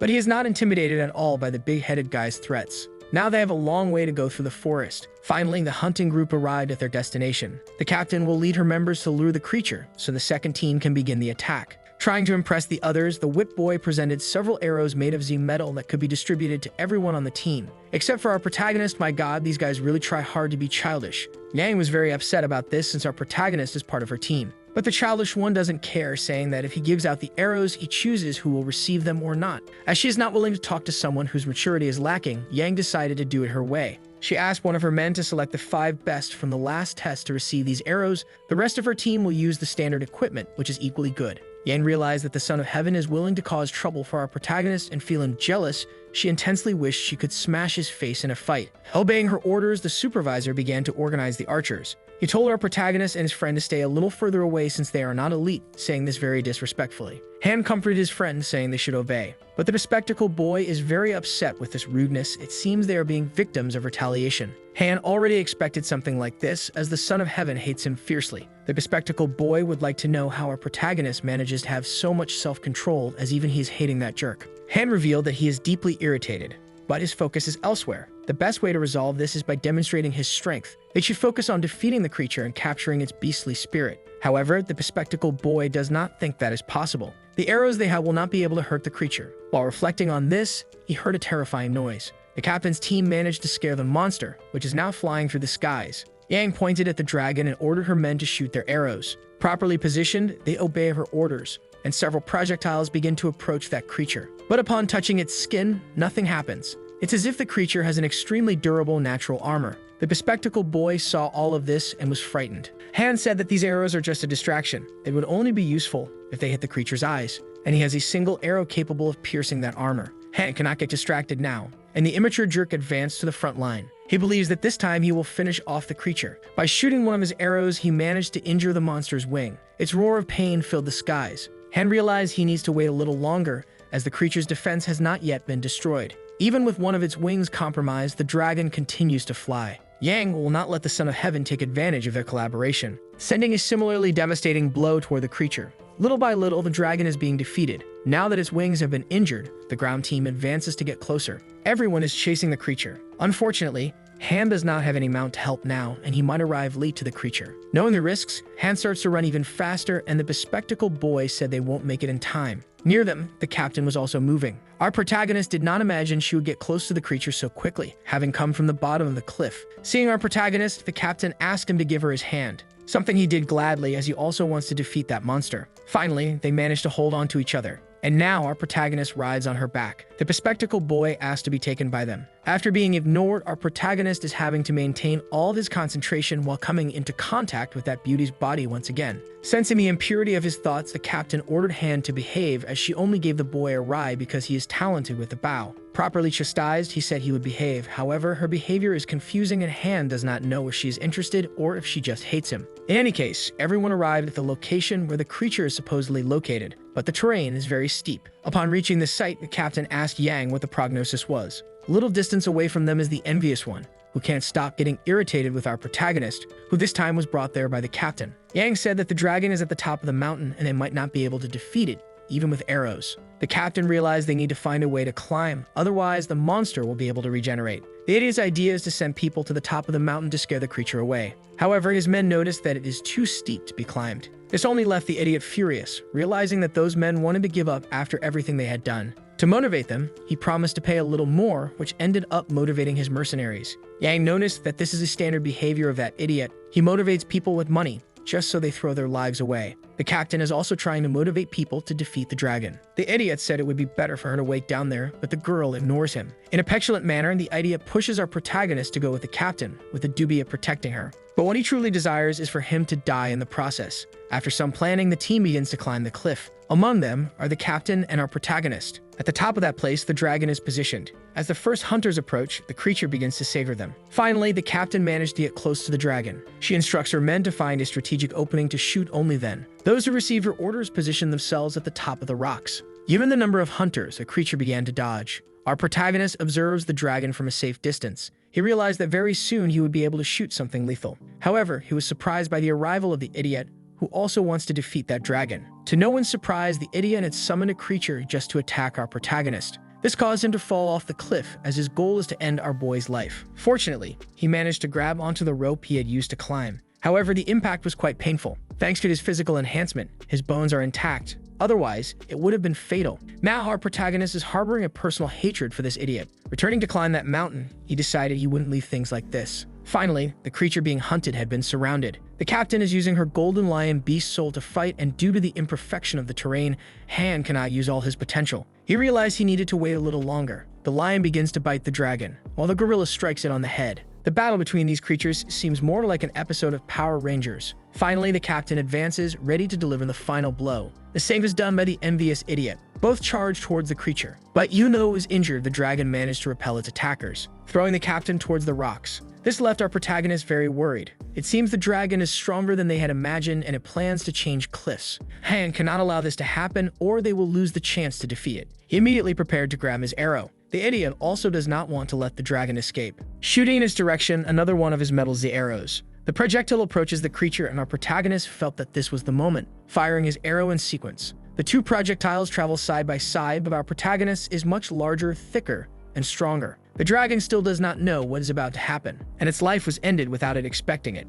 Our protagonist was immediately surprised by this, and everyone realized that the one responsible for the execution was the depraved weirdo, which only made the idiot even more upset. After recovering from her injuries, the captain was surprised as well. Completely outraged, the idiot wants to know if our protagonist received the soul of that creature. In giving some vague answer, he said he wasn't that lucky. Even though he defeated the dragon, he gained absolutely nothing. Back at the office, the captain wants to know the truth and asked if our boy managed to get the soul of the purple-scaled dragon. Indeed, it belongs to whoever defeated it. That is the general rule. Han assured her that this did not happen, as he would not miss an opportunity like that to make money. All he did was shoot his arrow in the heat of the moment. The captain began to think that this might be true, as beast souls are not something very common. Worried about his safety, she asked our boy not to walk alone, as the son of heaven and his men must want to pursue him. Han thanked her for her concern and recalled what happened earlier. After defeating the monster, the jerk started hitting our protagonist. The captain had to step in to prevent that from happening. Definitely, Han needs to be more grateful to this woman. After all that, he managed to return home, having some time to rest.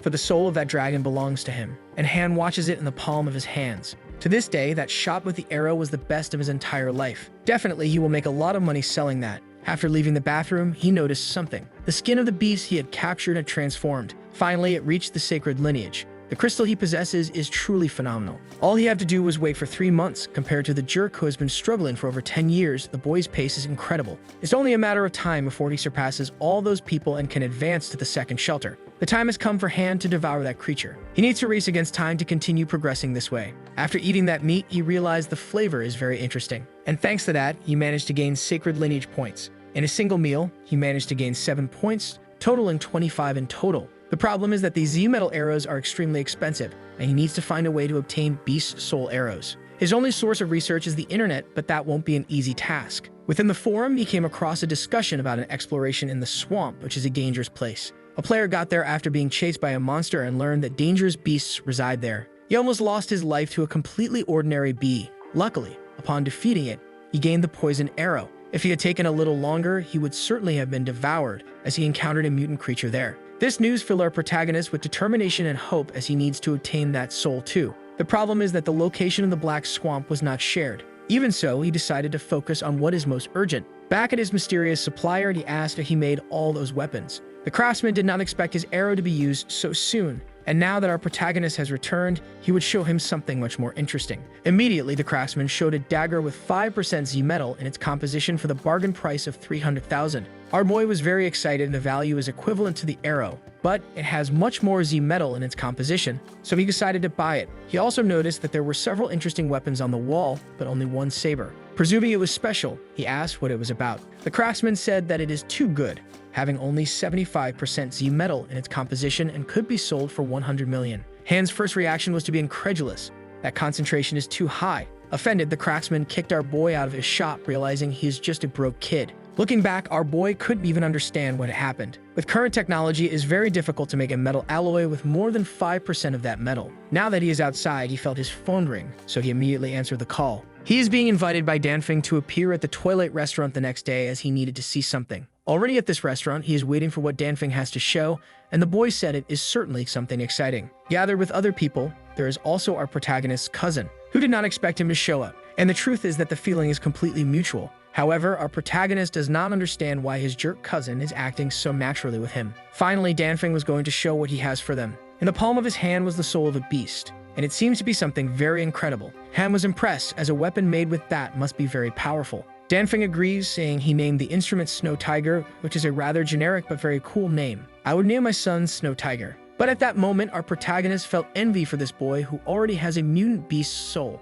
As he would no longer need his old dagger, Danfeng decided to give it as a gift to our boy. Knowing it is a quite expensive item, Han was hesitant to accept it. To his surprise, Danfeng said he didn't mind, recognizing that Han might need it more than he does. In light of that, our boy decided to accept it. Danfeng is truly a loyal friend, and our protagonist decided that he would repay that kindness in the future, as he ended up damaging his dagger while testing the hardness of the arrow with Z-metal. The envious cousin noticed that the two are very close, so he needs to get closer to that relationship as well. Determined to establish a good network of contacts, he approached our protagonist. That was when someone called him a bratty insolent. A woman with a weight problem asked him to take care of Mr. Hu's banquet, but apparently he neglected his responsibilities. The boy's mother dragged him outside, as he should be making friends with elite people, making it clear that there is the heir of a large mining company at that dinner.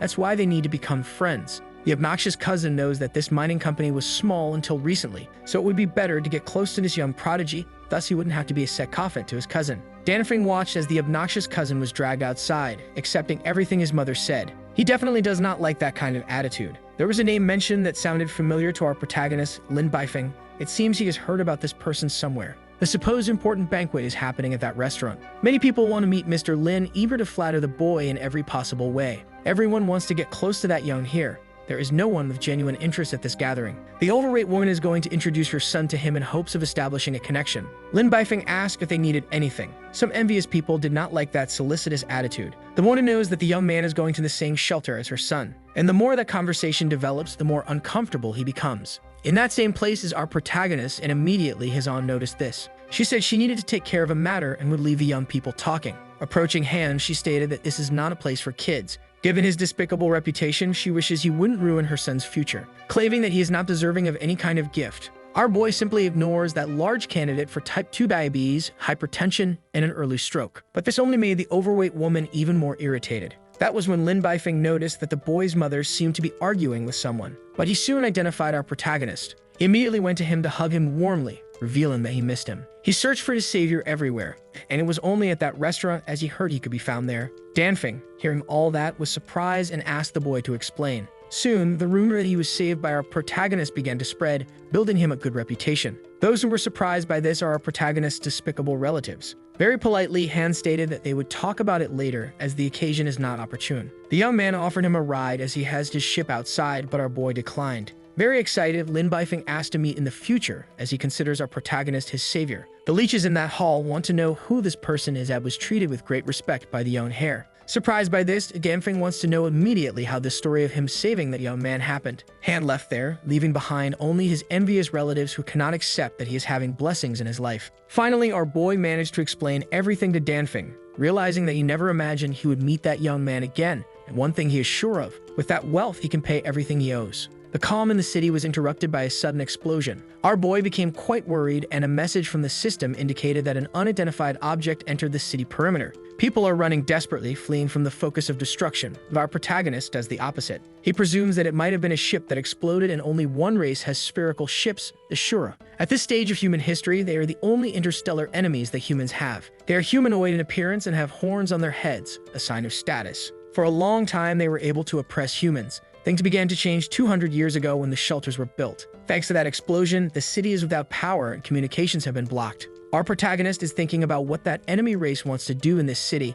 There may be many victims. Arriving at the building where the explosion occurred, he managed to identify the ship. In a completely unexpected way, there is a child hanging high among the debris. Our protagonist enters into despair, knowing that the fall will be fatal, but his eyes observe something dangerous. From inside that ship, the hatch was opened, revealing a dangerous Shura warrior. Han noticed that there was a golden horn on its head, a sign that it belonged to the nobility. And beside the creature was the child, defenseless. The monster prepared to reap its first life, but a golden flash approached it quickly. It was our protagonist who had entered the fray. Far away, a cameraman was capturing everything through his lenses. He did not expect the situation to unfold in so many ways. Our protagonist was approaching as fast as he could to prevent the child from being harmed. Thanks to his great agility, he managed to avoid the worst from happening. Showing great strength, he also held Ashura's sword, which was unable to injure him through that armor. The cameraman knew that this was Moda, and what he did now was definitely heroic. Our protagonist fled from there to preserve the child's life. However, he realized that the blade of that sword managed to damage his armor, a sign that a battle would be quite catastrophic. Ashura was determined to continue the violence.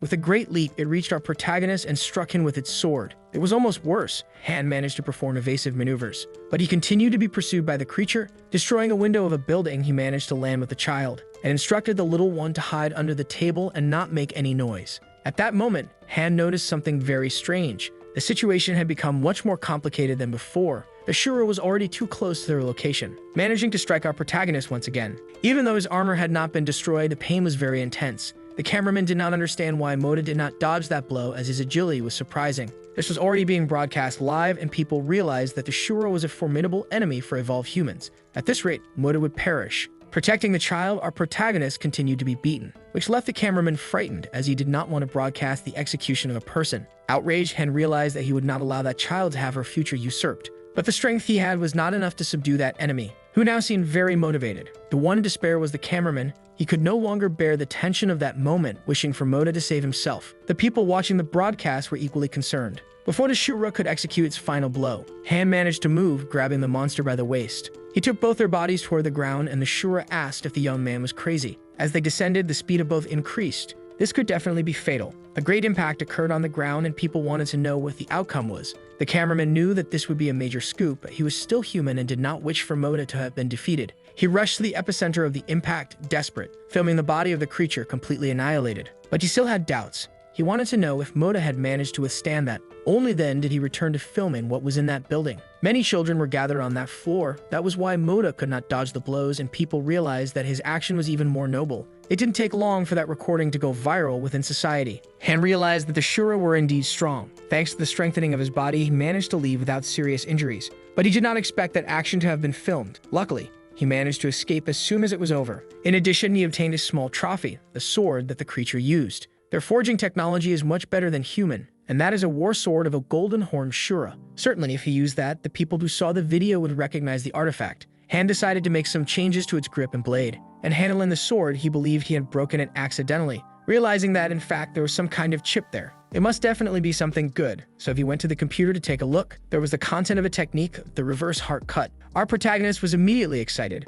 Through those instructions, he realized he had enough strength to learn the technique. It didn't take long for him to put the movements into practice. Definitely, that was very impressive for him. After that, he received a call from Lin Bifeng. As soon as he answered, our boy asked what it was about, and the young man, quite excited, asked why Han had not appeared at the shelter in those days, as he had been waiting for him with something very cool. Han said he had been busy recently. However, he had been planning something for quite some time. Hours later, he went to talk to Commander Qin, as he knew she was a very generous woman. He told her that he is not interested in going to the Gavio Negro Military Academy. In fact, he wishes to attend the Logar Military Academy. The women heard this and became thoughtful. Yang was outraged by this, as Gavio Negro is among the best in the Alliance, while the one our protagonist wants to attend is quite mediocre. The commander also mentioned that Gavio Negro has much better equipment and instructors, a great opportunity for growth. If he graduates from Logar, his military career will not be as promising. The problem is that the academy is on another planet, and our protagonist is worried about the safety of his family. Yang said that few have an opportunity as good as his.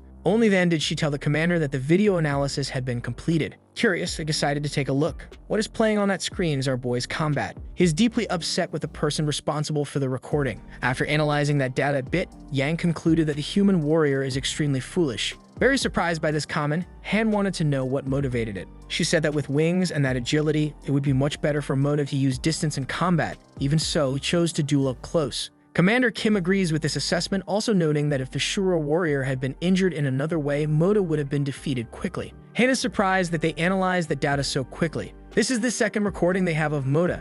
Surprisingly, he appeared with a pair of wings this time. Kim knows that his armor is of sacred lineage, quite different from the useless one who was with them in that room, and our protagonist replied that he cannot be compared to someone so promising. With great seriousness, the commander recommended that our boy think seriously about his desire to go to the military academy. Han realized that she wants to train him to become an elite soldier, but since he is still very young, he doesn't need to rush those plans. Recognizing that if he is to leave this planet, he needs to leave a good amount for his mother and sister. Thinking about this, he answered the phone as he was speaking with someone about the arrows with 5% Z metal that he had requested. Lin Bifeng is responsible for this, saying that his family is cooperating with the arrow manufacturers, but what he wants is to be taken on this adventure with our protagonist, guaranteeing that this time he would not be a burden. Han is genuinely worried as the place is dangerous. Being next to an hare would be very stressful. All he needs is just 2 arrows. Equipped with his gear, our boy leaves the shelter. He walks a bit through the forest, arriving at an isolated place. After a few days in that place, he finally managed to find the Swamp of Darkness,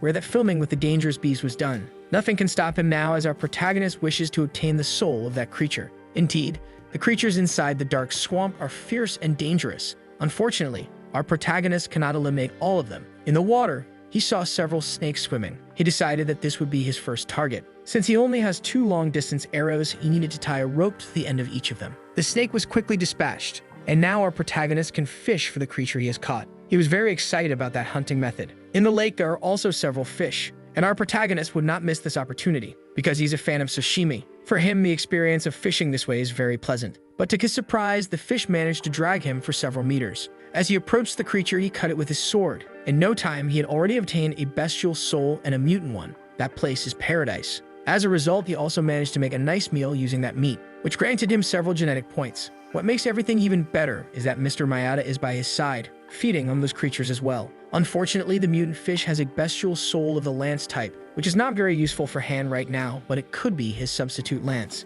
Analyzing his item, he was startled by a sound that came from the bushes. Our protagonist encountered a huge winged creature. In a battle stance, he realized that mutant-level creatures do not attack humans without reason. To his surprise, that creature was being ridden by a hunter. He threw something toward our protagonist, suggesting a trade for the meal that is being cooked. Han did not expect there to be another person in that area and realized that that bestial soul is of the mount type. Nevertheless, he refused the young man's offer. Ignoring the warning, the young man tasted our boy's stew, claiming that the item he had offered for trade is very good. And just by having tasted that stew, he received a point of mutant gene, which left him quite excited. In light of this, he immediately became hostile, ordering our boy to agree to the exchange or he would be dinner for his bird. Maintaining his stance, Han said he was not willing to make that transaction. Even after saying this, the jerk decided to attack him, surprised by the defense of our protagonist's armor, which was not scratched. And now Han is going to retaliate against the attack, completely destroying that jerk's sword, suggesting that you should be more cautious when attacking a stranger. After making several strikes, our protagonist did not hit any.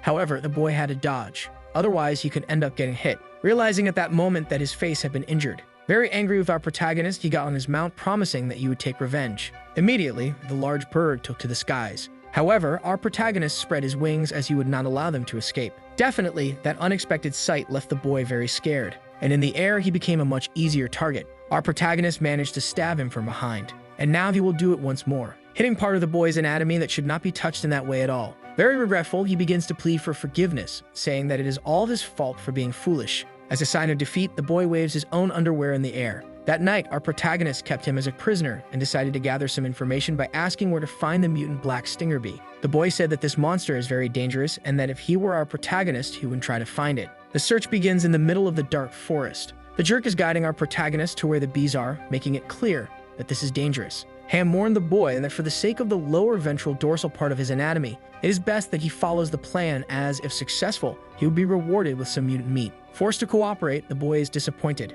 But using his eagle, he dropped a large boulder in the middle of the forest, in a place with several nests of that type of bee. Noticing the large cloud of the swarm, he desperately asked the creature to fly higher. Our protagonist was waiting for this opportunity. He flies towards the bees, and using his sword, he managed to annihilate several. That brought a lot of excitement to Han. Thanks to his agility, he was able to pass through the creatures lethally. And now he finally obtained the beastly soul of the black stinger bee. Returning to the city, his mutant gene points increased to 47, while his sacred gene points are 29. It seems that the martial arts tournament is about to happen, and that is the last day for registration. For a brief moment, our protagonist forgot about that. If he could at least place 10th, he could attain a beastly soul of sacred lineage. He immediately goes to the building to register. His number for that is 8888, and for those who don't know, this work is Chinese, and the Chinese have a great superstition about the number 8, believing it brings luck and good fortune. Ignoring this fact, he noticed that the event became very popular that year. The arena is packed and people are eager to see the first battles. Several people are already fighting. The rules are simple.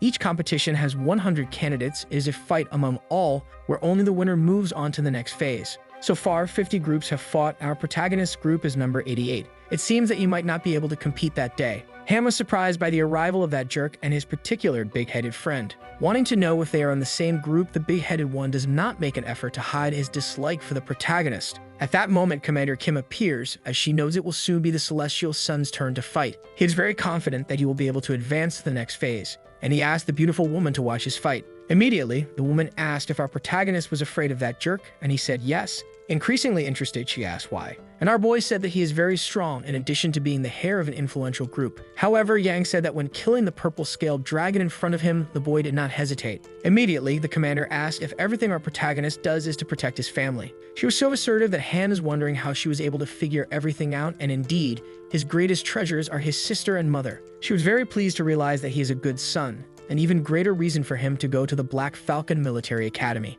But our protagonist was confused by these words. The commander made it clear that once he enters this place, he will be inserted into a special team, and his family members are protected by the army itself. No one will be able to reach them, not even the Son of Heaven. Our protagonist was quite curious to know what kind of work this team does, and the commander warned that you will soon find out. After learning about these benefits, Han began to consider the possibility of going to this academy. He did not risk leaving his family in danger. Several competitors are waiting to enter the arena. It seems that one of them is late. This is leaving the whole group quite upset, until a man in armor apologized for the delay. All the other competitors immediately became frightened as they knew they would have no chance. The competitor Coin went there to showcase his performance and put on a show for the audience. Now that they are in the arena, Coin is beating up his opponents. All of them are having their bones shattered. There is not one who can surpass his strength. Our protagonist is surrounded by beaten and defeated men. He is just waiting for the approach of those who are still left. The more sensible ones decided to accept defeat. It is better than getting beaten for free. Our protagonist appreciated that good fight, celebrating his victory in the first phase of the tournament. Several people are impressed by that display of strength. While he celebrates, Commander Kim approached as she wanted to talk to him. Our protagonist became a bit worried as she came accompanied by the other two fools. He knew that the commander wanted to make a proposal for him to join her regiment.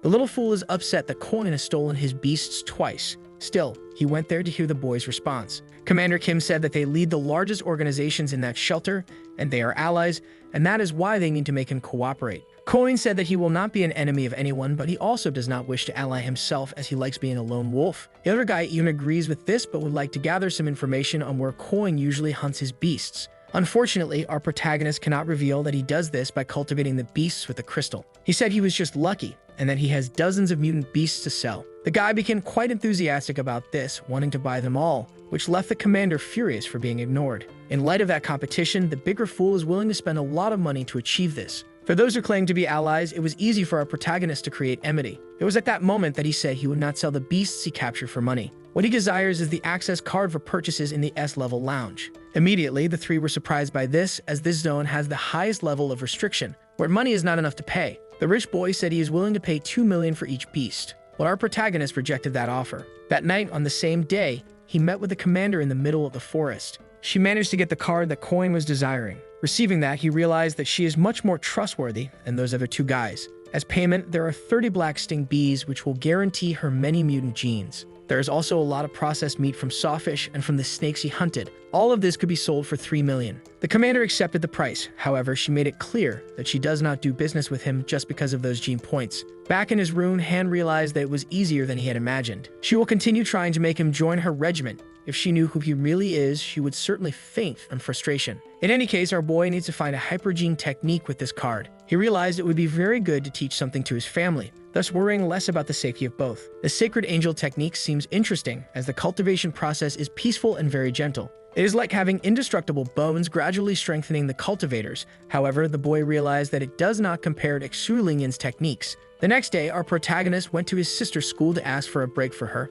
informing the school's administration that he needs to resolve family matters. The teacher said that the child's guardians are a bit irresponsible, as they have never shown up since she started studying there, only the brother. Our protagonist revealed himself to be quite a coward, and instead of sharing the truth and saying that they are orphans, and that he is the breadwinner, he simply said they are very busy. The teacher said that the girl is very talented, however, her diet is very basic, and this could compromise her development. Our protagonist was left confused by those words, and the teacher said that there are meals with quality nutrients that can fully nourish the body. Immediately, our boy asked how much they would cost, and the teacher said that the price of these meals is 15 million per year. Our protagonist does not have that amount yet and will not ask his mother. He needs to cultivate more mutant creatures with the crystal. Back at home, his younger sister continues to practice tirelessly. Indeed, she is very talented and learns very quickly, which makes Han very proud. Approaching the little girl, he said that she will be responsible for teaching their mother how to use the Sacred Angel. She was very pleased with this responsibility, and our boy realized that she trains very well, making it clear that this will be a family secret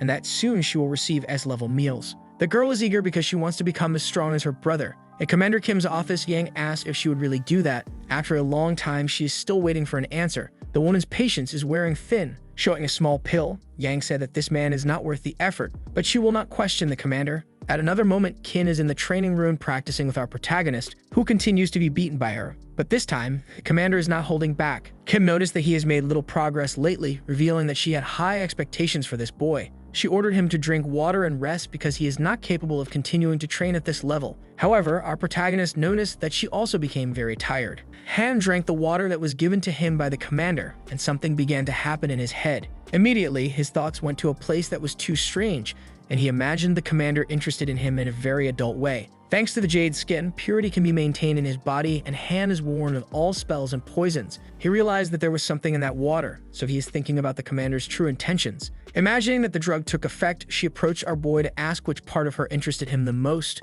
Our protagonist was outraged because that was completely out of context, like he would not let her find out that he was not hypnotized. He decided to give random answers, saying that he really likes her front commission because the twins are very interesting. The commander asked why he chose that part. Our boy said that he likes the symmetry and the tasty appearance they have. It makes him want to bite. Receiving these answers, the commander realized that all men are the same. Even so, she continues with this temptation, suggesting that our protagonist touch the twins. With great effort, he raises one of his hands, but the commander did not let that happen, noting that obedience comes from the hypnotic effect. Now that everything is working, she asked if our protagonist is Moda. Without thinking twice, he said no. Now she wants to know why he does not want to go to the military academy, Black Hawk, and our boy said that it is far from his home and he is worried about his family. Finally, she realized the true reason why he is so apprehensive. Taking the opportunity, Kin, who is not ill-intentioned at all, asked what our boy thinks of her, pretending to be under the effect of hypnosis. Thinking about this became very laborious for Han. Our protagonist's answer is that she is the most beautiful woman he has ever seen in that shelter. Such sincere words left the commander quite embarrassed. As she was not expecting something like that, she decided to slap our boy's face. He immediately came back to himself and asked what had happened,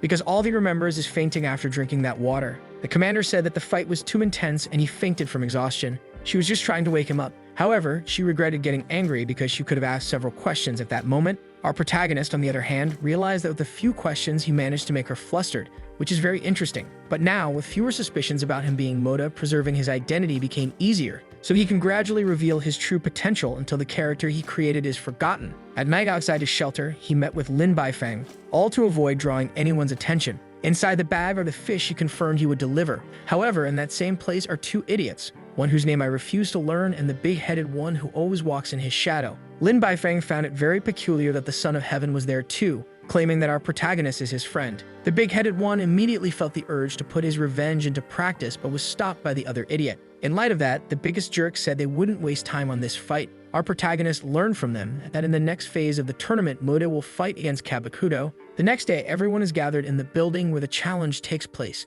The audience is quite enthusiastic and the wealthy boy with glasses is cheering for his friend Moda. Then he noticed that there was a heavily cloaked man beside him. Curiously, he asked if the man wouldn't feel hot with that excess clothing. After that, he heard from the supervisor of his regiment that Moda stole sacred lineage beasts from the Son of Heaven. As retaliation, he lent some to his current opponent. For the boy with glasses, this is irrelevant since Moda has many skills and various tools that can be used. As there is no consensus among them, they decided to bet on who would be the victor, and the supervisor guaranteed that he would deliver the soul of his beast. The boy with the glasses became interested in that proposal. It was then that Yang said they are idiots, since the tournament is not related to them, and yet they want to risk losing their possessions. Finally, the match is about to begin, but the audience cannot see Moda. To everyone's surprise, a man in the cloak beside him revealed to be our protagonist in his armor. The boy with glasses was impressed by this, and even Yang, who couldn't perceive him. Very excited, the boy with glasses said that Moda needs to defeat him quickly, and our protagonist realized that this jerk doesn't stop causing problems. Inside the arena, Kabutudo is about to take the worst beating of his life. He just doesn't know it yet. Our protagonist knows that his current condition is very good, as he has 3 sacred lineage beast souls and 4 that are mutants. Inside the arena, he approaches his opponent. The match has begun and Kabushudo is ready to attack our boy. He summons the soul of the great gorilla, immediately taking on its form. In the audience, that jerk supervisor already believes he will win, while the boy with glasses is anxious for our protagonist. The Son of Heaven is also watching that match closely, as he invested a lot in Kabukudo's victory. But the truth is that he would like to personally defeat Moda. Clad in power, our protagonist is not intimidated by that great gorilla. Then he jumped to attack, striking his spear against the creature's shoulder. But that was not enough to hurt it. With a single blow, the gorilla managed to break our protagonist's spear, which was celebrated by the jerk's supervisor. The same reaction was also shared by the biggest jerk. The gorilla is now increasingly furious, charging at our protagonist. Now Moda will use his agility to escape. As soon as he gained distance, he showed his sword, and this time he managed to cut deeply into the creature's flesh. With that single blow, the gorilla was defeated. The audience watched all of this without understanding anything at all. The poor guy who bet his beast's souls is completely paralyzed. Yang and the boy with glasses are also surprised, even though they were cheering for Moda. And since he won in record time, the boy with glasses was very happy. It took a while for the biggest jerk to accept what happened. He can't believe that Kabutudo, even using his sacred beasts, was unable to win, and now he is completely defeated in the arena, his body covered in wounds, all while the arena cheers for Moda's victory. Our protagonist looks at the Son of Heaven, very pleased with what he has done to him. Thus, he is eager to meet him in the arena.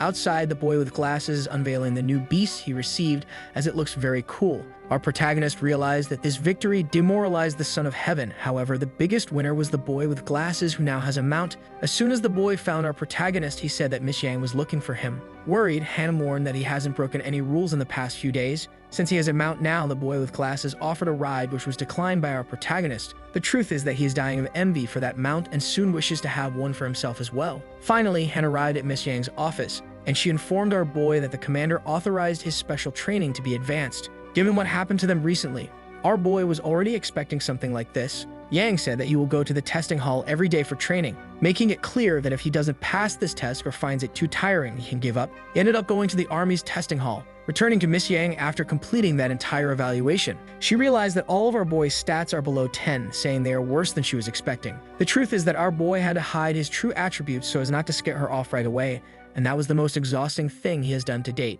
Yang now wishes to move on to the next level, which left our boy curious. Miss Yang went to the army testing room, accompanied by our protagonist. She said she would only show it once, and outside, they watch what she does through a camera. They are common movements. A mustached man said that it is not that simple, as there is a gravity generator in that room. Training in there is basically a trip to Namek, but without being Goku. Yang may seem very relaxed, but that only happens because she is exceptionally strong. If physical strength does not have a score of 10 points, it is hard to endure that training. After she left, she told Han to try to do the same and then report his progress to her. After saying this, she thought that the boy would have a reality shock. The mustached man was worried about the rookie, as the value Yang set is certainly higher than what he can handle, and if Han wanted more tips, he should provide some cigarettes to the mustached man, who has a lot of information to sell. Faced with that, Han was tempted to trust this man, as it is very hard to be suspicious of a chubby, average-height man with a mustache who enjoys good cigarettes. Finally, the test began. Inside, our protagonist felt his body heavier. But since our protagonist wants to know his limits as well, he decided to increase the value set by Yang. He wants to use his strength to the maximum. After that adjustment, he started to practice his strikes, for his true goal is to strengthen himself. Finally, the end of the day arrived. After seeing those stats, Yang slammed her hand on the table in anger, wanting to know if our protagonist had cheated. But Han assured her that he did what she said, and the entire process was recorded by the cameras in that room, in addition to being monitored. Yang realizes that the information is normal, but the boy's body is too weak. It is impossible that he finished so quickly. Han said that training might have unlocked his true potential, and he is very grateful for that, as he only achieved this result because of Yang's actions. For a brief moment, she looked very confused, revealing to be embarrassed by this compliment, assuring that she will train him even harder from now on. Our protagonist realized that compliments work very well with her. The next day, people are still talking about what happened at the martial arts tournament. There are already people wishing for Moda to fight against the Son of Heaven, but he ended up being eliminated by King Xuan. Finally, our boy brought the cigarettes to the mustached man, who gave him tips. While puffing on that cancerous delicacy, the chubby man praised those cigarettes. Now he would show his sincerity, showing something to our protagonist, almost surprising him with a knife. Han was quite confused by that sudden attack, noticing that the dagger had disappeared from the chubby man's hands and reappeared again. The mustached man said that this is called a hidden blade and wants to know if the young man wishes to learn it. Once again, our protagonist returned to the army testing room. This time, he uses a kind of simulator. That is the necessary platform for him to learn the hidden blade technique, and the good thing is that it seems to be a very fun game. He can only touch the three-dimensional projections, but he needs to move smoothly and precisely. It is a way to train arm agility and reaction speed, however, it is very difficult. Outside, the commander arrived and asked the mustached man if our protagonist is practicing the Hand of God. At that level of difficulty, he will take at least 7 years to learn the technique. Disappointed, she imagined that Han would never reach the last level. However, any progress there will be beneficial. Later, the arena is filled with people as the final event has arrived. Everyone is eager to find out who the true victor will be. Quite disappointed that Bigger Jerk wishes for our protagonist to give up, as he does not want to see his rival defeated by someone else. Who would have thought the Son of Heaven has conflicting feelings about our protagonist? I always knew. His little face does not fool anyone. Moda and the commander are entering the arena. Our boy thanks the support of the crowd, but he is completely stressed, as he knows he will have to fight against the most powerful woman in that place. His nervousness is so great that his hands won't stop shaking. The commander suggested an agreement. If he loses, he'll have to join her regiment when she is promoted to the next shelter, and he will be the commander of that. Our protagonist was quite surprised by this proposal. Outside, the Son of Heaven wants to know why she made this invitation. The bespectacled young man hopes that our protagonist will accept, as this is definitely a once-in-a-lifetime offer. Moda thanks her for the generous offer, but states that he cannot accept. This piques the commander's curiosity. He then says that there are 2 reasons for his rejection. The first is that he will not lose, and the second is that he will go to the second shelter before her. After hearing that, besides being outraged, the commander said that he is very arrogant. And indeed, even our protagonist does not know why he chose such aggressive words, as he is not sure if he will be able to win. Yang, hearing this, was sure that he is crazy. While the bespectacled young man believes that Moda is very cool, he does not bend to any kind of wealth. The Son of Heaven, on the other hand, is desperate and is hoping for the violence to be so intense that the two will kill each other. Unexpectedly, our protagonist approached the woman and said that if she is victorious, she will reveal her true identity. But if she loses, she will have to give him an S-level card to shop at the Sacred Hall. Liking that proposal, she is ready for battle. Moda identified the technique of the butterfly knife of the poison heart. If hit, even her armor will not withstand. As there is no chance of going back on his words, he took the sword, for he would do anything to win that duel. His advantage in combat is that he knows a lot about his opponent, while she knows little about him. His first attack was ineffective, as the commander managed to dodge. She did several backflips, gaining space to surprise our boy, and she said in a not-so-suggestive manner that his sword is very good, but is too big. She is close to hitting Moda with her dagger. However, our protagonist was not frightened by that approach. Even the commander was surprised that he was not dodging, and this left her very confused. It was when she realized that she was being drawn into a close-range fight. To her, this is a foolish strategy, and Moda said that with the protection of his armor, the dagger is not lethal. Kin, on the other hand, can be sliced into several pieces.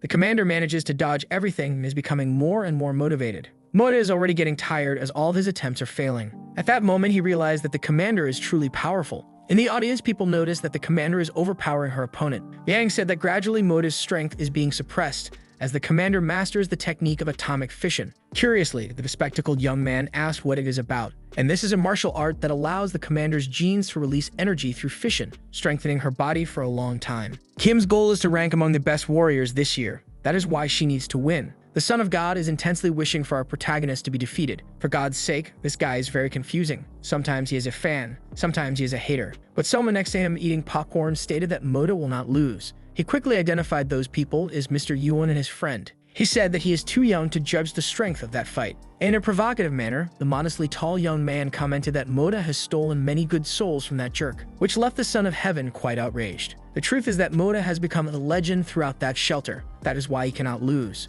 The commander is not tired thanks to her nuclear fission technique. However, she cannot understand why her opponent is still not fatigued. Our protagonist knows what she is thinking and stated that he has not yet tired. He wishes to become the best warrior of that shelter. That is why he needs to have the endurance to withstand that fight. The indestructible bone spell lowers the body temperature, which also reduces energy consumption. Moda thought he would have a disadvantage in endurance, but in practice, he realized that it is the opposite, and the commander is willing to use another ability. Making her hands glow, she was going to merge her beastly souls. A great energy began to take over her body, and a large lion started to materialize. The Son of Heaven realized that she was uniting the beastly soul of the water elf and that of the golden lion. Yang is also impressed, as it is the first time she has seen something like this. The bespectacled young man knows that water spirits can use this element to defend against attacks. Moda was surprised by the lion's paw and ended up losing control of his sword. He had to flee to avoid being caught. Thanks to the protection of that beast, his attacks would not be very effective. Immediately, he made wings appear on his back. This way,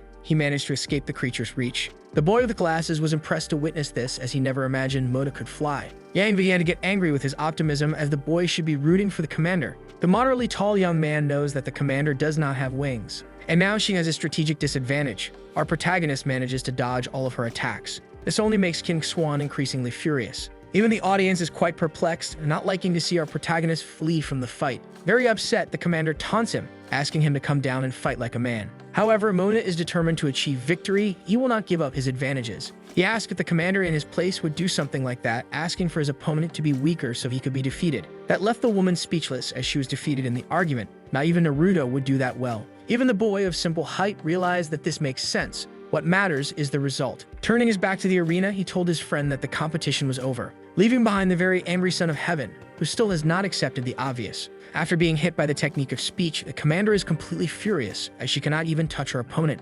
Undoing her transformation, she accepted her defeat, a gesture that surprised everyone. No one in that arena understood why she had done something like that. In light of this, Moda was declared the champion of this year's martial arts tournament and will represent the armored shelter in the divine battle in 10 days. The boy with glasses enthusiastically celebrated his hero's victory. The commander said that if Moda wants the S-level card, he needs to go to her regiment to collect it. With the conclusion of this year's martial arts tournament, the list of the top 100 fighters was engraved on a monument, and to the surprise of the people, Moda's name was in first place, even though it is his pseudonym. Our protagonist is imagining that Commander Kim must be very upset, so he should be cautious when approaching her to claim his reward. However, he is focused on the battle that will take place in the next 10 days, as the reward will be the beastly soul of a sacred lineage. In light of this, he returned to practice at the regiment's headquarters. The boy with the glasses praised his hand's skill, saying that he could try a little less and not be punished. But our protagonist is not satisfied with his current performance, which is why he continues training. Later that same day, he returned to the gravity generator, which piqued the curiosity of some bystanders and that chubby mustached man. The peculiar figure imagines that Miss Yang has not discovered the information modified by the protagonist, but is curious about something. wondering why he spends so much time in that place. Inside, our boy increased the difficulty once again, as he is determined to become as strong as Goku, and this is proving to be challenging. Those who will fight in the divine battle are the best fighters from different shelters, and several must be stronger than Han himself. It has been several days since the fight between Commander Kim and Mona took place. Even so, he has not gone to claim his reward, which makes her impatient. As was already late that day, she noticed that someone was still training in the military hall, which piqued Kim's interest. Realizing that the one responsible for this training session is our protagonist, and since last time he was at the beginner level, she went to see what level he was at now. To her surprise, he has already evolved stage 3. It is surprising that he achieved this in such a few days. For someone with undeveloped genes, this is almost impossible. The commander herself took years to reach the same level, which makes her realize that Han's potential is indeed high. Within that game, our protagonist is striving for a more refined mastery over his movements. Finally, he completed the stage, which made him quite happy. Outside, he was surprised by the commander, who offered him a bottle of water. Our boy is very hesitant to accept it, as last time too many peculiar things happened, and seeing this, he thought about the reasons that could make the commander treat him so well. She seems not to like insisting on kindness and offered the water once again. Stepping away from Han, she felt relieved that he is one of her men, seeing that soon he will be able to wear a long-range battle armor. A few more days pass, and we are now on the eve of the divine battle. Han is quite nervous, analyzing the other candidates and identifying which ones are the most dangerous. There are two men who caught his attention. One of them is admired by Danfeng, while the other has a name similar to Libaifeng. It is possible that they entered the shelter a long time ago, which leaves our protagonist curious about the reason they stayed there for so long. Not considering the combat skills they may represent, the beastly souls they possess are already dangerous enough. Han knows that if he wins, it will be by a narrow margin. His thoughts were interrupted by a call from an unknown number. As soon as he answered the call, he realized it was Feng. After a few moments, our boy remembered him, and for those who don't remember, he is the annoying guy with the cute sister, a childhood friend of our boy who ended up getting beaten up by him, which was well deserved. He only called our protagonist to talk about the battle the next day because someone who lives off betting asked him to call Han. He made it clear that his friends would reward him very well, and this seems to have piqued our protagonist's interest. A recording of a fight is being watched. It seems that that man defeated his enemies with great ease. Our protagonist is gathered with these men. It appears that this is the reason he was called there. Our boy did not imagine that Fang's friends could be Lin Feng himself and the moderately tall guy named Tang Zhen Liu. After analyzing the video, he realized that those movements are similar to the Hand of God technique he has been practicing. He asked who that person is, and the economically tall guy said it is Dong Mu, the grandson of an influential senator. Our boy does not wish to get involved with people from that background because if there is one thing an export person knows how to do, it is to avoid problems. Then the guy of little stature said that they who are rich cannot get close. Imagine Han, who's poor. All they want is for our protagonist to replicate their skills and start practicing with them for the divine battle. Han was surprised by this invitation because he knows that the gambler in that room is much better at combat than he is. The blonde even tried to do this but heard from the very person that our protagonist has great potential. Everyone is talking about the time he took to reach the evolved stage 3. Immediately, our protagonist had to contain his enthusiasm because he knows that Tang Zhen Liu is a famous person and helping him will be rewarding. In light of this, he asked for an S-level purchase card at the Sacred Hall to be able to help. This was promptly agreed upon by everyone, and he needs to practice soon because the divine battle will start the next day. It was already very late, and the moderately tall guy began to get nervous because our protagonist had not yet finished his analysis. Finally, he was ready because he managed to observe Dongmu's technique perfectly. The blonde named Tang noticed that Han is very confident. Our boy showed him a dagger that was not sharpened and is very light. It will be used in training to avoid injuries. Our boy agrees with this and executed a very quick movement, completely surprising the moderately tall guy who was unable to see those movements. And here I will open a parenthesis. Unfortunately, the illustrator increased this citizen's size. He is clearly on par with the others. Our protagonist continues to press on, saying that the blonde's enemy will show no mercy. While moving his hands, the dagger disappeared,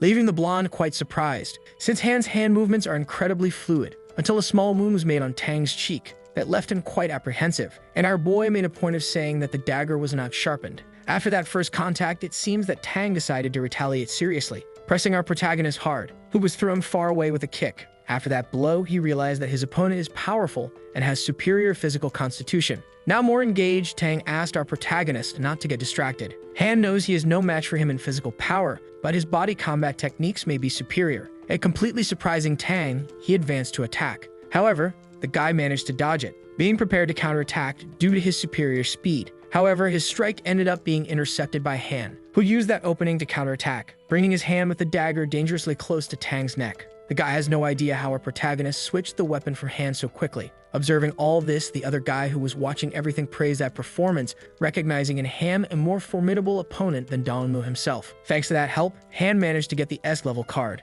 and he is also very happy to have defeated Tang. This only happened because the guy gave our boy an opening. In a fair competition, it would have been more difficult. Not to mention that Lin Feng just stood by watching everything, so he has no idea of his strength. The hidden blade technique is known for being flexible, and Dongmu is better than our boy in that aspect. And in possession of that card, Han thought about buying a supernuclear gene technique to improve his movement. Meanwhile, Tang confesses that he couldn't gain an advantage over Han during training. Apparently, Lin Feng is right about him. Even the guy said that our protagonist might be superior to Dongmu. If he had been born into a good family, he would be formidable. Hearing this, Yang was impressed with this positive assessment. He even asked if Lin Feng could be surpassed by him, but the guy said that in that shelter, he is invincible. Finally, the day of the divine battle has arrived, and many people are gathering outside the arena. Many people are there just to see Moda fight, among them the little boy with glasses. Our protagonist is welcomed like a celebrity by the crowd. Everyone is eager to see his performance. It was at that moment that he realized the extent of his popularity, wishing that in the future, he could do this with his original identity. While walking towards the portal, he wished to show Commander Qin all his potential because he will bring glory to this shelter. The narrator informs the audience that this battle will be fierce. The fighters in this stage are winners among the best. As soon as he analyzed the fight keys, our dear protagonist came across something unusual. He and Dongmu are distant in the combat keys. If both are not eliminated, they will fight each other in less than 10 stages, and he will only face Tang or Lin Feng if he enters the top 10. The curious thing is that Tang was worried about something that might not happen and thus prepared our protagonist to fight against that guy. All of this only made Han even more excited, believing he is ready to win. Tang had his first fight and ended up annihilating a filler character. Mona watched that fight very closely, noticing the blade technique of his possible opponent. Lin Feng also emerged victorious, but at the end of the fight he seemed exhausted. This was also noticed by Moda, who was interested in Lin Feng's full capacity. Even though he won, his fighting style remains quite mysterious. Since it wasn't his turn to fight yet, Moda hurried to see Dongmu's battle, and going to the appropriate stands, he came across Lin Feng. He immediately greets Moda, saying that it is a coincidence they met in that place, saying that our boy is talented. Our boy greets him back, saying that he is just a normal person. Lin Feng said that everyone is normal until they achieve greatness, and he wished to meet Moda in the final of that tournament. Some fillers that were impressed by this friendly treatment, and our boy became suspicious of it. Realizing that besides being mysterious, Lin Feng could also represent danger. Dongmu is going to fight a generic swordsman, and this fighter has heard of his opponent's abilities. Even so, Dongmu remains focused on the fight. In the audience, they are talking about the dragon swordsman, who is a formidable fighter and placed 10th the previous year. They had barely finished speaking when something surprising happened. Dongmu had defeated his opponent. All of this with precise and effective movements. He even finished the fight with a slightly unnecessary blow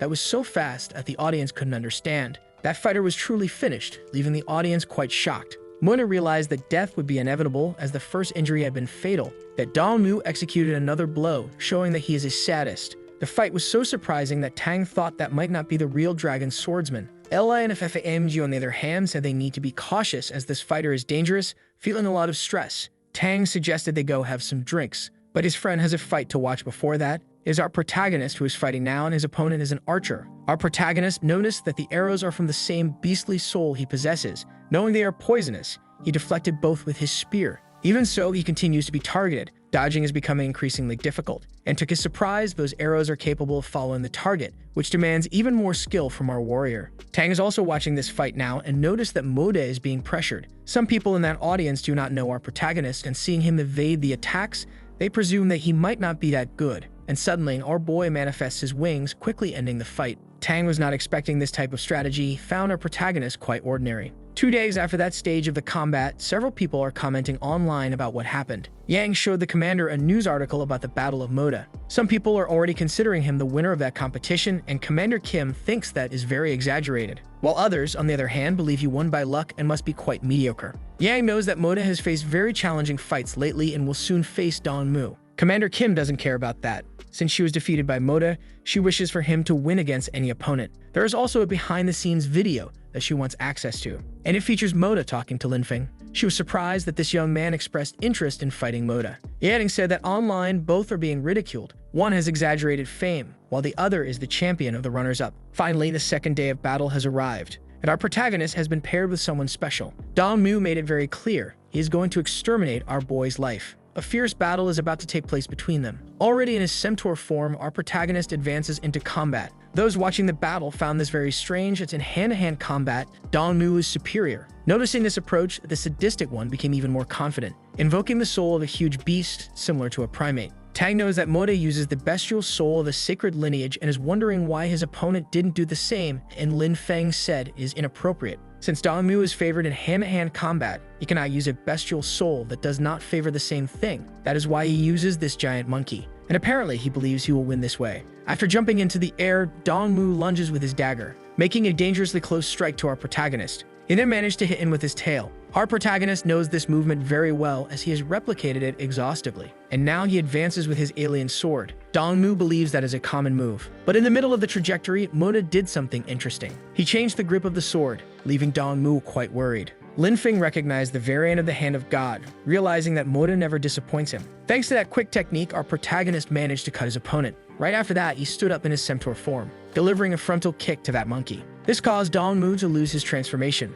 Tang imagines that the fight is over, and Lin Feng is sure that Moda deserves to be a legend of that shelter. Badly injured, the sadistic one still tries to get up, but he ended up falling defeated to the ground, leaving the entire arena surprised. Moda said that the internal organs of the fool are compromised and that soon he will cease to live if he does not receive treatment. Dongmu managed to get on his knees, promising to exterminate our hero's life at the next opportunity. The battle is then concluded and the audience celebrates Moda's victory. In her office, Commander Kim is reading an article about Moda's victory, which has already been read by millions of people. Miss Yang claims that all that notoriety came because of Dongmu, who was already a famous person. In light of this, Kim is becoming increasingly interested in the true identity of this person. Inside his home, our protagonist continues studying. As he needs to buy something in the sacred hall, he is quite indecisive. At that moment, he noticed that Fang was calling him. Upon answering the call, he learned that Lin Feng and Tang are very satisfied with his performance and training. Therefore, he had another job to do, and our protagonist became interested in how he would be rewarded. To find out, he should go there and discover.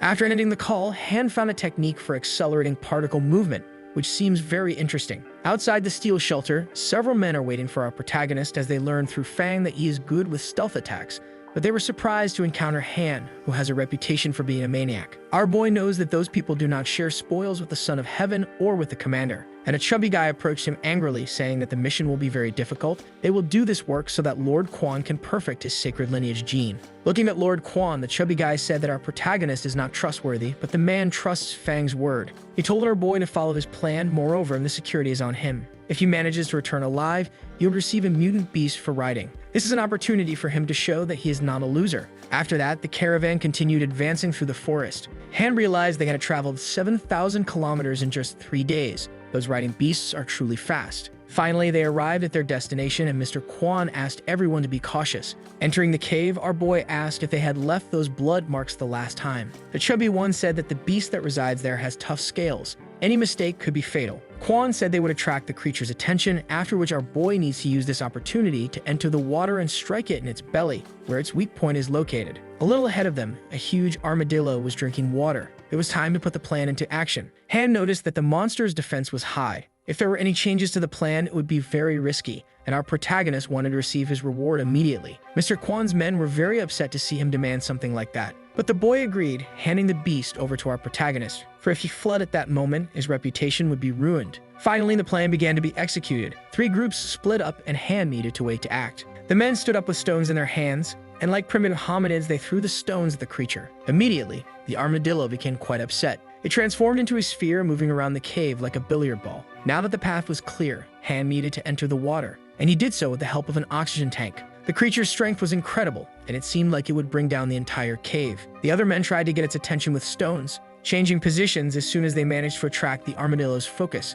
Meanwhile, our boy dove into the lake, waiting for his moment to act. After scaring off the hunters, the armadillo returned to its original form, using the water source to hydrate itself. Hidden by the water, our boy prepared his arrow. He managed to hit the creature's most vulnerable spot, which writhed in pain after being struck. Since that wasn't fatal, it tried to attack the water, a strike that came dangerously close to our protagonist. Then the armadillo turned back into a sphere and fled. Mr. Quan's men began to chase it. That's when our boy emerged from the water to breathe, realizing that the attack had caused a painful wound. All those hunters were surprised by the armadillo's speed, which was doing all this while injured.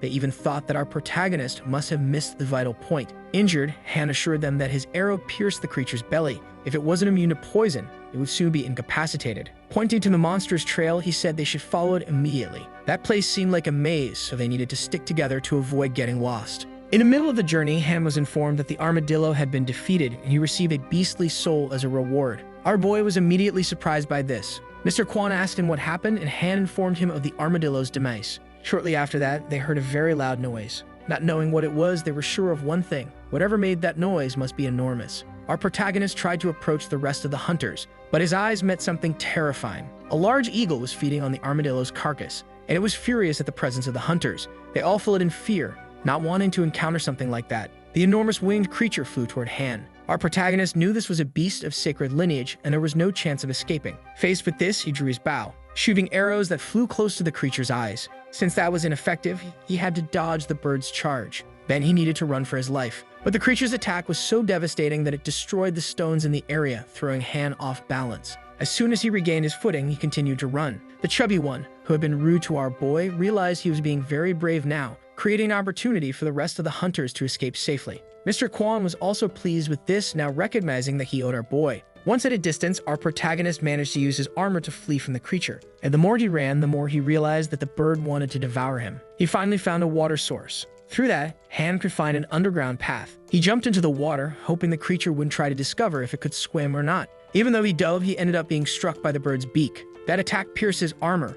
If it hadn't been for that, our protagonist would have died immediately. Once in the water, he used the soul of an aquatic mount, which proved to be very useful. In this way, he will be able to distance himself from danger quickly. At Tang's residence, he continues to train hard. He noticed that Lin Feng laughed a few times while reading, so the young man decided to ask what had caused that reaction. Lin Feng said he is very anxious about something in the future. Tang immediately realized that he was talking about the battle against the coin during the Divine Tournament. Lin Feng revealed that he does not know what the ranking of his opponent will be, as it is based on victories. Certainly for next year's edition, you will be recorded as someone formidable. At night in the forest, Han's eyes slowly open, and he sees a girl. Shortly after that, he became very frightened. Waking up completely disoriented, Xiaobu said she used her herbs to treat his wounds. She is accompanied by a young man who informed that they found our boy near the river and that he was about to die. After recovering, he learned that the glorious shelter is 4 kilometers from where they are, and they even charge a medical escort fee from our protagonist amounting to 100,000. Han is grateful for the help but revealed that he has no money at the moment. The young man said they could be paid when they reach the Alliance.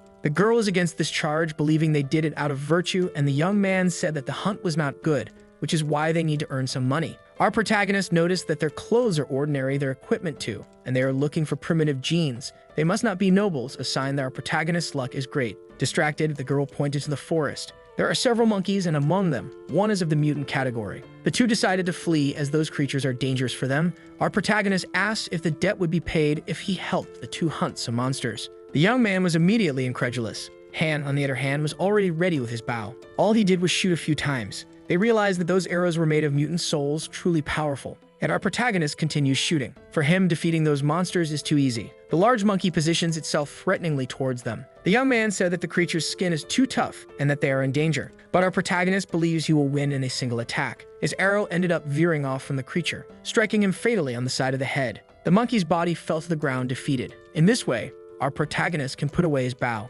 After witnessing that display of strength, his rescuers were truly impressed. The next day, they managed to reach the glorious shelter. It is our protagonist's first time in this place. He knows that Beifeng and Lingyan live there. Due to the help they receive in the forest, the young man said that they do not need to pay anything more. Our boy wished that they could earn many genetic points and money from that. Xiaobu is the one who's very excited, as helping our protagonist was truly important for her journey. The young man, on the other hand, made it clear that the next time they meet, he will be stronger. Now that they are at the transfer station, our protagonist learned that if he goes through this portal, he will return to the same shelter. Realizing that to return to the steel-clad shelter, he will need to do so through the forest. Han immediately realized that he might not make it in time for his next battle in the tournament. Even if that happened, he would still remain in 10th place. Knowing the risks, he said goodbye to those two. Lin Feng ended up being declared the best celestial warrior of that year. As he leaves the audience, he is cheered by the crowd. People are surprised that coin did not appear in that phase of the combat. They believe you must have filled out of fear, and reporters went to ask Lin Feng's opinion on this. The young man made it clear that he fears no one and believes the feeling is mutual for his opponent. Even so, the reporters want to know who would be the winner between the two. Lin Feng said they can only know the true answer after a duel. Tang came in second place and is wondering why the reporters are not asking him questions. However, Lin Feng hides his hatred for those people. He is eager to duel with coin next year. Back at the shelter, our protagonist receives a call. Fang said he is lucky not to have been devoured by that giant bird, and our boy informed that he will return the beast's spirit he received from Mr. Quan when he finds him. However, Fang made it clear that this is not necessary, as even if the armadillo had been consumed by the bird, Mr. Quan managed to get the genetic points he needed, and he only managed to do this because of our boy's contribution. Han said that if he had a slightly more powerful bow, he would have been able to defeat that creature. Fang said on the other side that Mr. Quan has a bestial soul bow of sacred lineage stored. It was lent to one of his subordinates, which left our boy quite interested. Now that he helped our protagonist with information, Fang wants to know if he had absorbed the soul of the armadillo, and Han confirmed, receiving a hard shield covered in thorns. It seems that this is exactly what the thumb needs. This is the guy who is in possession of Mr. Quan's bow. With the imminent possibility of a meeting between them, our boy is prepared. His attention was soon captured by the appearance of a peculiar person, Commander Kim. She approaches our protagonist to ask where he has been, as the entrance exam for the Black Eagle Military Academy will take place in 3 days. Extending a card to Han, she told him to take the first ship that goes to the Academy's planet, making it clear that if he runs away, just like Moda did, he will be completely obliterated by her. Now our protagonist discovered why the commander is so upset. After that brief interaction, he returned to his family's home. He said that the commander has high expectations regarding his future, but that academy is on another planet. However, as soon as he becomes a soldier, both will be protected. His sister wants to know how long he will be away, and our protagonist said that probably only during the holidays. In the meantime, his sister needs to continue practicing the sacred angel technique. His mother was moved to hear that good news and said she would support the boy's decision, stating that his father would be very proud of him. Motivated, our protagonist affirmed that he would not disappoint them. Finally, he went to the interstellar port. Many people are preparing to travel, and thanks to that card, he is able to complete his identification. This is the first time our protagonist boards a military ship, which makes him quite anxious. Observing that aircraft, he couldn't help but feel excited. Once inside, he began to look for his seat. He noticed that it is by the window, and there was already a girl sitting there. Our protagonist realized that she is wearing the Academy's uniform, and she seems to be quite engrossed in something. Han noticed that it is the same game, the Hand of God, but that version is made to play with other players. The girl celebrates as she had won her 10th consecutive game. Finally, she noticed that there was someone on the other side, and the girl said that it is rude to stare at strangers like that. Han apologized, revealing that he was intrigued by her game, realizing that it is very popular. The girl, on the other hand, does not believe this version. She is sure that this guy was looking at her attributes. Continuing the conversation, Han asked if she is a student at the academy, saying that he is also going there to take his entrance exam. The girl was surprised to realize that they would be part of the same school. Han made it clear that for that to happen, he needs to be approved, but that he has already done very well in the physical and theoretical tests so far. After hearing a few more words from him, the girl found him overly confident, which made her upset. Our protagonist has no idea why she is so upset. Little does he know that she believes he coldly analyzed her attributes with those depraved eyes. Willing to show him something, she suggested they play that version of the Hand of God. If he wins, she promised she would become his girlfriend. Now with the ship halfway through its journey, our protagonist asked if that proposal is really serious. And the girl named Yanren assured him that she was telling the truth, and our protagonist said he had never tried to play that game in that version. In response, the girl said she would help him in the first 5 rounds, stating that only the best get into the Black Eagle Academy. This wouldn't be difficult for him. Han immediately realized that the girl is aggressive and wants to teach him a lesson. He dismissed the practice with her, as he knows the rules of the game, and as a future student of the academy, he does not want to be a loser. All he asked for was some time to get used to the interface. Worried, Yanren hopes that he is sure about this, so she won't have to say later that she was unfair to him. Finally, our boy says he is ready, and his identification name is I Got a Girlfriend. Yanren felt provoked, but our protagonist just reminded her of the promise she had made. At that moment, she revealed that she is the leader of the club for that game at the academy, and it is time for them to start their match. Yanren believes she will destroy our boy. On the other hand, Han is just excited to compete with someone else. Their match finally begins. Han makes precise movements with his fingers, which leaves Yanren quite hesitant. She noticed that the score opened in favor of her opponent. Other buttons appeared on the screen, and our protagonist continues to score. Yanren believes that everything happening now is beginner's luck, but our protagonist keeps scoring. Gradually, she becomes incredulous, as this should be impossible. Finally, she saw an opportunity to score points, but our protagonist is even faster than she is. Yanren couldn't understand that strategy, as the boy took the points on her screen, not those closest to her hand. She immediately thought it was some kind of provocation, revealing that he was very focused.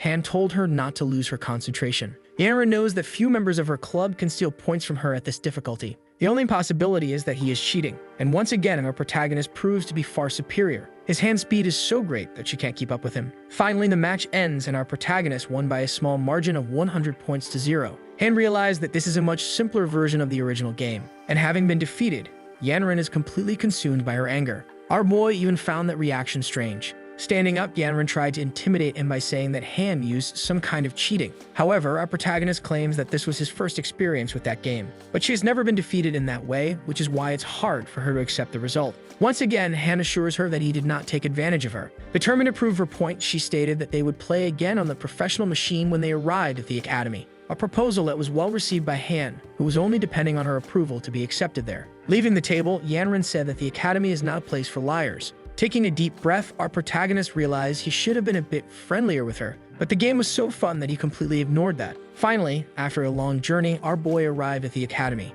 In the main hall, several people are present. Han did not expect that number of candidates for the exam. An official asked if he is the person recommended by Commander Kim. He is the chief examiner. Since she assured that the boy would be approved, the examiner informed him that they would not demand much from him. He just needs to take the written test to get approved, but he will still need to demonstrate his skills with the bow. Our boy, Reddy, said he is prepared to take the test at any moment, but he is grateful to have someone important to recommend him. Seeing all those uniformed officials, he felt a bit nervous, as everyone was very serious. He went to the waiting room for the archery exam, noticing that it was a holographic shooting range, which is impressive. Not to mention that he had never used equipment like that from the mechanical armor series, he decided to make the most of the experience. Finally, the test began. The targets moved randomly, and Han was eager to test his skills. After a short time, his test was over. The official assured him that Han would be approved in 3 months. Until then, he has plenty of time left. Now Han would return to his shelter, but he saw a small commotion ahead of him. Beautiful girls were running late for class, and our protagonist realized that the days in that place could be as sweet as honey.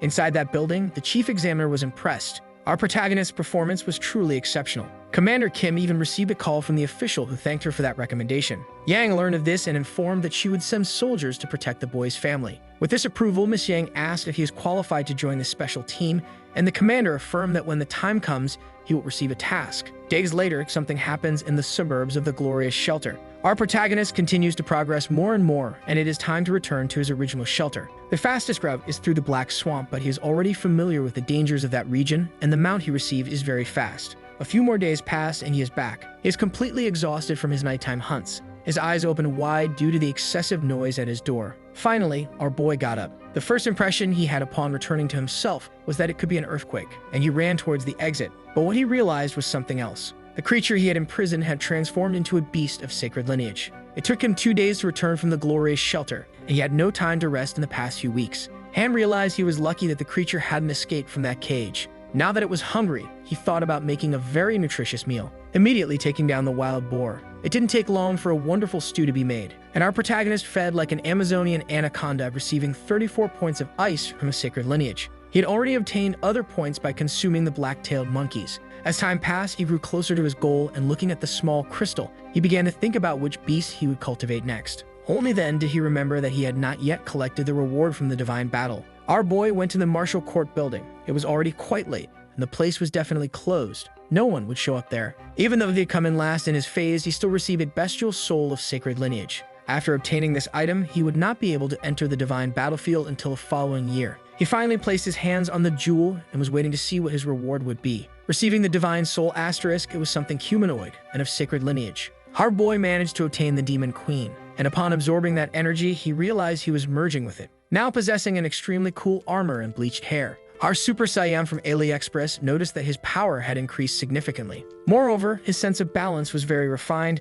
Still, it wasn't as good as the Black Beetle armor in terms of strength and defense, but now he could see things that were very far away. With a great amount of detail, it was as if the movements were in slow motion. Our protagonist could even perceive the flapping of a bee's wings. Indeed, the power of the Demon Queen is impressive. And the best part is that he could use this power as the true Han, as the coin would not reveal his identity to anyone. Several days later, some people were gathered in the mail office of the academy, and the students seemed to be deliberating about something. Our boy entered that place saying that from that day on, he would also live there. Immediately, his new colleagues observed him with great coldness, leaving Han worried. One of them took him by the arm, being grateful for his arrival, sharing that our boy is very slow. Shortly after that, the door was closed. Han discovered that they were fighting over that small object, a brooch. The bald guy said they needed to choose the representative of the dormitory. Since he is the oldest, he believes he will be a great leader. The scientist, I will call him the scientist because he wears glasses, formal clothing, and struck that pose of putting his finger in his eye, which is very typical of intelligent people, believes that the intelligent ones are the best qualified,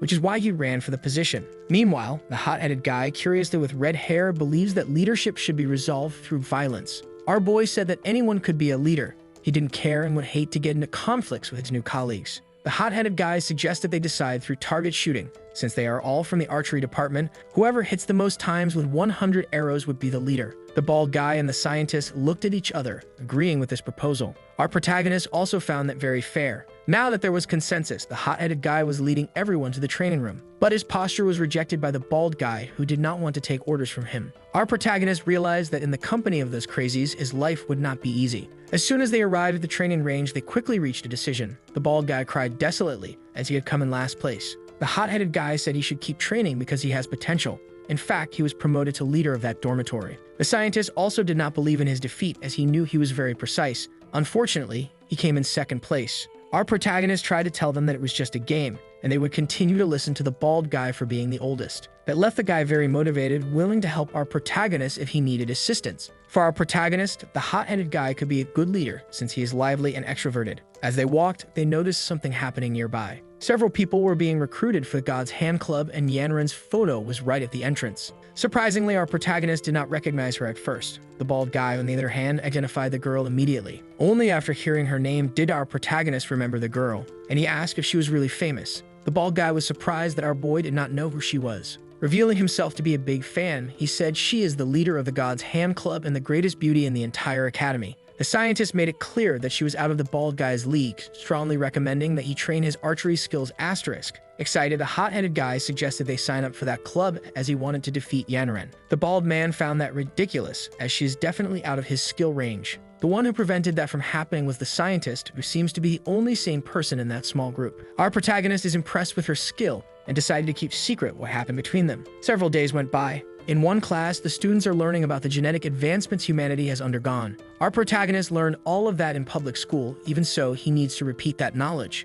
In the practical classes, he noticed that the teacher's guidance is truly exceptional. Soon, he would experience how a combat operational robot works. For that, he needs to familiarize himself with the simulator, which for him is the realization of a dream. After that exhausting day, his companions are sleeping. But our boy continues studying. He realized that if he doesn't complete all the tasks, he will fall behind in the content. Only then did he see that there were several missed calls from his friend Fang. Outside the forest, someone is already waiting for him. There was that chubby guy who told our boy that Fang is trying to get in touch with him. His name is Thumb, and he is in possession of Mr. Kwan's bow. In fact, he praised our boy for being accepted into the Black Eagle Military Academy, showing him the bow, saying that he is very grateful for what our protagonist did for all of them last time. Since this is a trade, our boy showed him the armadillo shield. Now that he possesses a beastly soul bow of sacred lineage, our boy is getting closer to becoming even stronger. The next day, our protagonist returned to the dormitory and overheard the conversation inside. They were talking about sponsorship and revenge, and worse than the topic, what left Han curious was the female voice from inside. As soon as he entered, he realized it was the bald man talking on the phone. He was playing a game called God's Hand and wanted to teach a lesson to his competitors. Our boy is already familiar with the game, and on the other side of the screen, they were bothering the bald man, saying he is a girl repellent. Our protagonist said they should take it easy on the insults, as it is just a game. In the company of our protagonist, the bald man asked to be added so they could play together. In light of that support, he realized that Han is a very good person, but our protagonist needs to change his username as the previous one is a bit embarrassing. Unfortunately, the bald man saw that username, not just him, but all the other players in that room. The bald man became worried for his new friend, as this could lead to harassment at the academy. Ignoring that fact, Hank announced that he would change his name later. He would take a few minutes to play. On the other side, the players are claiming that he will be defeated. The match finally begins. Han has his hands ready. He manages to advance on the scoreboard quickly. It was so fast that the bald man couldn't even notice. And in a few seconds, he is already soaring on the scoreboard, leaving his competitors completely stagnant. It didn't take long for the news to spread within the academy. A guy is saying that the newcomer is very arrogant as he took on the nickname Yanren's boyfriend. No one can understand how the freshman managed to defeat experienced players. Outside, a girl hurriedly approaches Yanren, and quite curious, she asks for an honest answer, wanting to know if she has a boyfriend. Yanhan denies that question, finding the inquiry unusual. It was then that her classmates showed that this is the most talked about topic on the Academy forum. Very upset, Yanhan said she doesn't know that player. But her classmate disagrees as he defeated experienced players. Turning her back, she advised her classmate not to believe any rumors that arise in that place. As for our protagonist, he is being cheered on by his new classmates. The bald man said that if he didn't want to keep his identity secret, he would spread to everyone who he really is, which is reprimanded by the scientist. And walking down that street, they encountered Yannarin. Our protagonist heard her say that she would teach a lesson to that person. A few days later, he returned to his shelter. Going to speak directly with the commander, he received his first special mission, getting a break from the academy. Our boy still doesn't know what his duties are in this special team, and the commander informed him that he will be a babysitter. This information left Han quite confused, and she assured him that they are responsible for protecting children with special backgrounds, and some of them are under their protection. A bit more interested, Han asked where they are going, and the commander informed him that it is to the White Demon Desert. Our protagonist thinks it's absurd to take a little girl to such a dangerous place, but the commander made it clear that if he fails, he will be expelled and punished. Once in the White Demon Desert, the girl asked if Han is really strong, as he was recommended by the commander herself. He said he belongs to the archery department, and very excited, the girl keeps hugging him. Along with him, the mustached alcoholic and the boy with glasses were also sent. Han is hoping that no unforeseen events occur. Faced with the privilege that nobles possess, he is increasingly determined to give his family a better future. Before long, the chubby mustached man spotted a mutant beast, a dangerous unicorn fox, but they will be able to defeat it. The girl charges into battle, as she wants to defeat it alone. Our protagonist goes to protect her and asks the mustached man and the boy with glasses to pay attention. The girl throws her daggers, but nothing happens as she missed. It was then that she realized the fox's agility is very high, and decided to use the soul of a beast to fight. The girl is determined not to let the monster escape. The mustached man and the boy with glasses are impressed, as that beastly soul is of sacred lineage. Riding on the bear, the girl advances. Our protagonist told everyone to summon their mounts as she cannot stray too far. Han immediately climbed onto his fortified bull, while being followed by his other companions. The fox seems to be frightened now, which makes it even more dangerous. Using her influence, she managed to call other foxes to fight, and at that moment, the girl realized they had fallen into a trap. No longer having the numerical advantage, she decided it would be better to flee. But all those little foxes are chasing after her, until the first one managed to bite the bear's paw, which screamed desperately in pain. Fleeing was no longer an option. They needed to fight, and little by little, the girl is running a great risk to her life. But precise arrows whistle through the air, hitting all those foxes that got too close. Our protagonist will contain those creatures, and upon being saved, that girl felt quite relieved. The boy with glasses and the mustached man are also there to help. Before long, the foxes were completely annihilated, and now the girl apologized for acting recklessly. However, the battle was not over yet, and a loud noise arose from the ground. A large sandworm appeared in that place. At that moment, our protagonist realized that things had just gotten extremely complicated. Fighting against that is very dangerous. They try to flee, but the sandworm is very fast, as it is favored by the terrain. Our protagonist warned that the worst part of it is that this type of beast lives in groups. And to their surprise, it seems something happened in their escape path. The boy with glasses noticed they were being surrounded by all these monsters. Our protagonist asked the girl to come to his mount as it would be safer. That would reduce the number of targets, so she needs to obey. Looking at the drunkard, our protagonist wants to know if he can handle it, and the mustached man felt happy to be useful to that team. Using his secret technique of the habitual drunken wanderer, he began to annihilate foxes as if they were fentanyl vials, clearing a path for all of them, who advanced firmly. Feeling quite regretful, the girl cried, saying that all of this is her fault. Han warned that their mission is to protect her life, and the only blame for the failure will be theirs and no one else's. Being constantly calm, she considered our boy quite kind. As the foxes are quite numerous, soon the drunkard will find it difficult to fight, and the mutant fox began to call more creatures. Shortly after that, she increased her power, reaching the sacred lineage. The mustached man realized that if he doesn't have a pack of cigarettes to relieve his stress, or a pipe with suspicious content, he won't last long. Disappointed, the girl cried, asking to be left behind, as she doesn't want those people to risk themselves for her life. Our protagonist warned that it is too early to give up, and now it is time to do what is necessary. Han immediately tightened the belt he was wearing, and completely transformed, he began to use the power of the Demon Queen, asking the beggar to provide his protection as he would take everyone out of there. As he advances into the creatures, his friends are covering him. Our protagonist's power in the form of an AliExpress Super Saiyan is truly impressive. Thanks to the power of the Demon Queen, those foxes pose no danger at all. However, he can only maintain this transformation for 10 minutes. Clinging to his back like a backpack, the girl is becoming more and more captivated. The fox seems to be giving orders to her subjects to continue fighting. The beggar noticed movement on the battlefield. The monster's forces are retreating. Meanwhile, the boy with glasses is being chased by the sandworms. Our protagonist knows that the fox is clever. If they continue acting this way, they will be defeated. He needs to do something, and the girl doesn't believe he will try to hit the monster. Han decided he would take the risk because if he defeats the fox, success is guaranteed. Even with several casualties, the fox remains very confident. The boy with glasses noted that the creature leading the attack is still alive. Even the mustached one felt a sense of mockery. As the creature watches them all, our protagonist's arrow slices through the air, and the girl on his back watches intently. The projectile seems to have truly struck the fox fatally. Everyone who witnessed that was surprised by Han's skills. With the supposed defeat of the evil fox, the other creatures became disoriented on the battlefield. Not just the foxes, but even the sandworms lost focus. This created a great opportunity for our protagonist and his friends. He told the girl to call for her mount once again. He dispelled the Demon Queen's ability, and now they are fleeing, mounted on the bear. But as the joy of the poor lasts little, a large golden sandworm appeared in their path. On it is the evil fox. The boy with glasses doesn't know how this fox manages to control the sandworms, and the beggar, drinking a liquid of quite questionable origin, realized that this worm is also of sacred lineage. The solution for them is to change course and flee in another direction, but this time it will split into two teams. To our protagonist's misfortune, the fox is coming after him as if seeking revenge. Telling the girl to duck, our protagonist aimed his bow at the creature. He managed to defeat a fox that was approaching, and for doing that, he received primitive genetics points. He wasn't expecting to receive a mutant beast soul on this occasion, which is very satisfying. Continuing the escape, the very furious fox is behind them. The girl said that her mount is getting tired and need to change strategy. Then Han pointed in another direction. For in that place there is a great cliff they need to try to jump. The girl doesn't know if the bear can make it, but our protagonist said they need to do this. Following only our protagonist's guidance, the creature jumped. Still in the air, Han ordered the girl to retrieve her mount, and then he shot another arrow at the fox. But this time, he failed to hit the creature. On the other hand, the sandworm continues advancing toward them, quite confused. A great flash filled the skies, and the girl was sure she was heading to the nearest sky.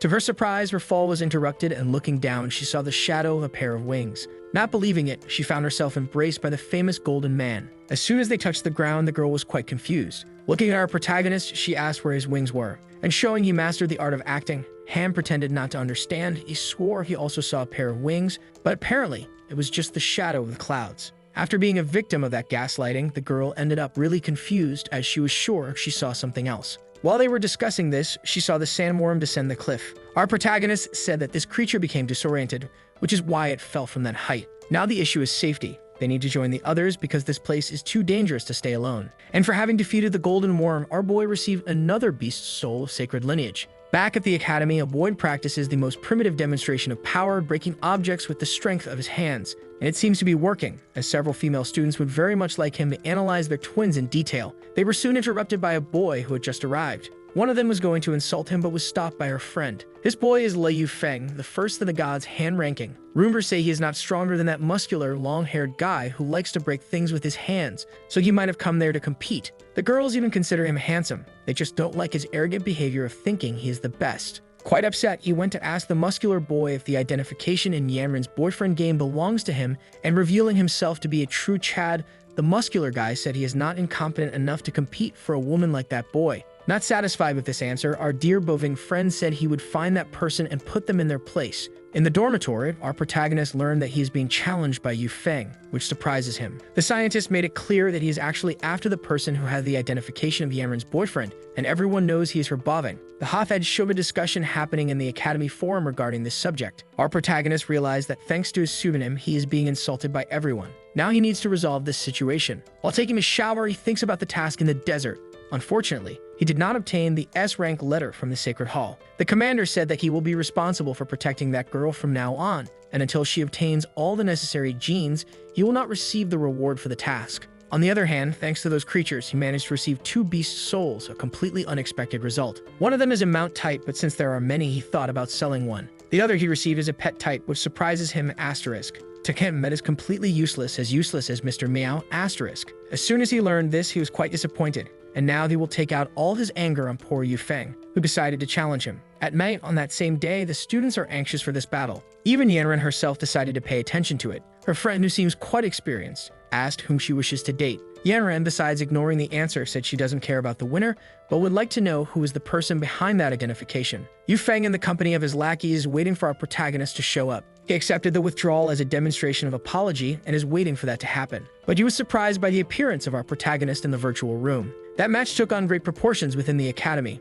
Even the person responsible for reporting on campus is broadcasting what will happen. On one side is Yu Feng, and on the other, a completely anonymous person. He, who is known by everyone, currently leads the ranking, while Yanren's supposed boyfriend has not revealed his identity. His strength is unknown, which makes the match even more interesting. Yu Feng shows that he is quite fast with his fingers, a formidable opponent. Our protagonist observes that completely calm. He doesn't even feel challenged. Then the jerk thinks he will have an easy victory. Yufeng managed to open a lead of 40 points while our protagonist did nothing. Everyone already imagined that something like this would happen. It seems this match will be a complete humiliation. Very disappointed, Yanren's friend said that her boyfriend must have gotten shy, which is quite frustrating. In the room where our protagonist is, his friends asked why he was letting this happen. And now that he is at a clear disadvantage, he decided he would show all his potential. The difference now is overwhelming, and Feng opened a 74-point lead. And before our protagonist could react, he managed to score another 6 points. Then Han sent a message in the chat saying he had gone to the bathroom and finally returned. For the other students, that would become a reason for mockery, as this must be a lame excuse to justify the defeat. In the next second, our boy started scoring several points. In a short time, he scored 9 points, leaving the presenter surprised. Yufeng is also impressed with that speed of reaction. It was so fast that it prevented our protagonist's opponent from attempting to score any points. And no matter how much they try to think it could be cheating, that was completely fair. And once again, Yufeng fails to score because our protagonist is faster than him. In light of that reaction, Yanran and her friend were left speechless, and our protagonist's friends began to cheer for him, amazed by his skill. Thanks to the sacred gene, our protagonist's physique is enhanced. It seems to be in slow motion. In no time, the match was over. Our protagonist achieved victory. A deep and deadly silence took over the hall where the students were gathered to watch this. Even Yanran herself was surprised. And completely outraged, Yufeng does not accept his defeat. Inside the dormitory, our protagonist celebrates with his friends. The bald guy is quite enthusiastic about that beautiful match, as it was something very interesting to watch. Now they are all celebrating in a restaurant, impressed with our protagonist's feats. He realized that this was just a pretext for them to take advantage of his achievement. Sitting at the table, our protagonist noticed a girl approaching. She said she didn't expect to find him there, and this is the one he took to the desert to collect genes. Our boy was surprised to find her at the academy. The bald guy immediately approached our protagonist, asking how he met those beauties in such a short time. For the scientist, it must be easy for Han to get close to so many girls, while the HUNTED saw great virility in him. But our protagonist tries to explain the situation as it is not what they are thinking. Now that she had found him, the blue-haired girl has a favor to ask. The bald man immediately offers to help her, as they would do their best to accomplish any task. She said that her club is completely empty and it is the Armored Robots Club. As soon as they heard this, the protagonist's friends were completely impressed, because those fragile girls are part of a quite aggressive group. In response to her favor, they went to sign up for this new club as a demonstration of kindness. The club president and his assistant said that the physical standards for acceptance are very demanding, and the blue-haired girl told them not to worry, as her friend is very powerful. Entering the warehouse, the boys were impressed with everything. That equipment is definitely very expensive. The blue robot is multifunctional and very difficult to operate. This is the bald man's first time seeing giant robots, and the HUNTED is impressed with all that technology. The blue-haired girl said they could come here every day, as there will soon be a competition. Han realized that at the training academy he had to wait in line to train with the robots, and now he would have a great privilege. A supervisor appeared at that moment to speak with the director, asking why there were so many children in warehouse number 7. In response, the director said he likes the attention that young people give to that equipment. The supervisor imagines that they are just privileged rich kids and does not like what is happening. Going directly to the warehouse, the supervisor said he needs to take those robots because he will not allow the children of those wealthy families to ruin the material. But he noticed that someone was operating the blue robot, which is very difficult to master. He immediately realized that the pilot has potential. It is possible that he's a new trainer. To analyze his skills even better, he decided to duel with him by entering the red robot. Our protagonist is the one piloting the builder and is impressed with his skills. To his surprise, the system alerted him to something. It was a surprise attack that was approaching. The supervisor decided to start the violence. As his strike was blocked, he became quite excited. Our protagonist knows that the red robot is not made for combat, but is being very skillful. And upon seeing a chainsaw on the arm of the robot, he started to get quite scared. This time, he really could not afford to miss the block. The strength of that other robot is quite intense. Our protagonist began to feel pressured in the battle. The instructor is excited about this because it has been a long time since he last had fun. With weapons in both hands, he is ready to continue fighting. Our protagonist tried to talk to the pilot on the other side, saying that he has nothing against him, and now had pressed several buttons on the panel because he needs to react quickly. Since there is no other option, he needs to use his metal sticks. The two robots begin to exchange blows. The instructor realized that this new trainer is quite resilient. His intention is definitely to take this genius out of the Armored Mecha Club and bring him to his own department. While thinking about this, our protagonist managed to hit his opponent, and the boy understood that he could not get distracted in that fight. Tired of having to battle, our protagonist decided to abandon the giant robot. The instructor, on the other hand, realized that the boy is very strong and was only getting better. He needs to convince him to join his department. However, upon seeing that he was not a trainer, he was surprised. Going up to our protagonist, he asked if he is really a student, and our boy realized that none of his friends were on the other side, which only confirms his suspicion that they are not that talented. In response to the question, he said he is a new student and wanted to know if that man is a veteran of that club. Quite suspicious. The instructor wants to know if our protagonist could be some kind of spy, as he appears to have received professional training. Our boy stated that he has only had experience with training robots, and things became even more surprising when he said he is from the archery department. The instructor realized he was in the presence of a prodigy, and now, as he had an appointment, our protagonist said goodbye to him, hoping they could duel soon.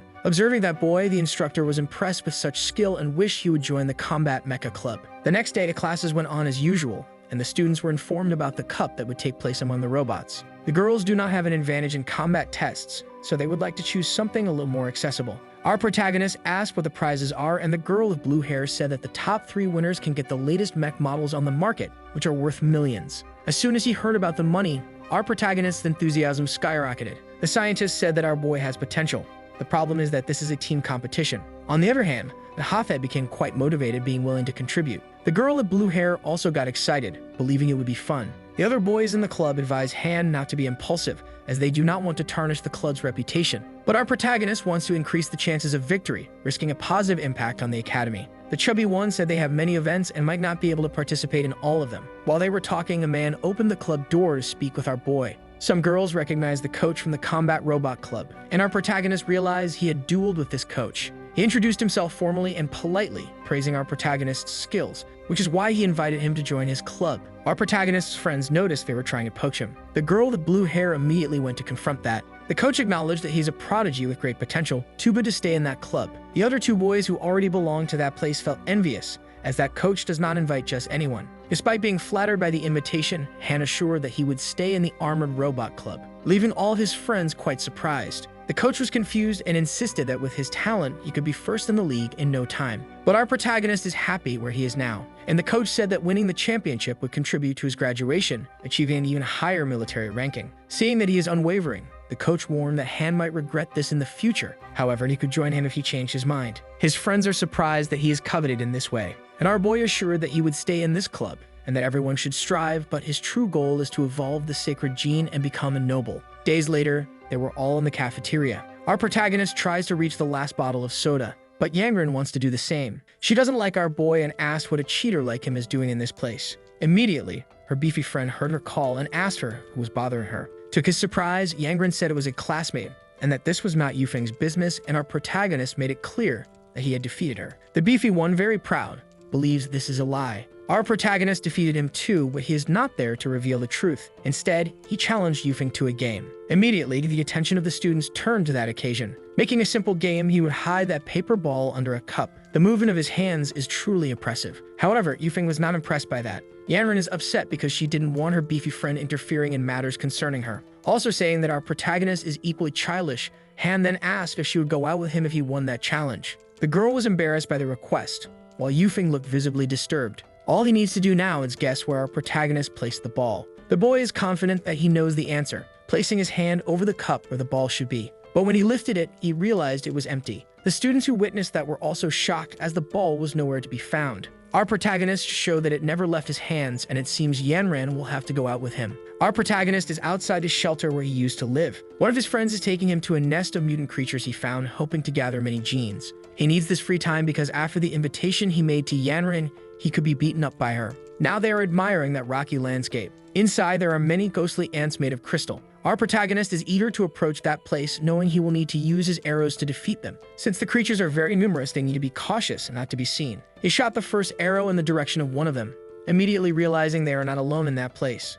Other arrows are also heading towards the ants. A small group of hunters wants to take advantage of that situation and started the attack. They believe they won't be reached by the ants because they are protected by a barrier of water, a natural lake. Our protagonist's friend imagined they wouldn't succeed in collecting those creatures due to the competition with these other hunters. In the meantime, our protagonist is prepared for all kinds of situations. He shot one of his arrows, and it ended up hitting the ground near those other hunters. This caused the boulder they were leaning on to break, making them fall into the water very close to the ant, which left them quite worried. Now that they were being attacked by these insects, they decided to flee, or it could be fatal. And observing everything from afar, Han noticed that the ants stopped chasing their aggressors. Not knowing what caused that, he went back to handling his bow. Hitting the first of the ants, Tying a thread to the tip of the arrow, they began to do a sort of fishing. In no time, our protagonist managed to capture the soul of this beast, which left him quite excited. Now they continued hunting. It wasn't long before he and his friend had a nice meal with the meat of those insects, earning genetic points for it. Thanks to that hunt, he now has 64 points of mutant genes.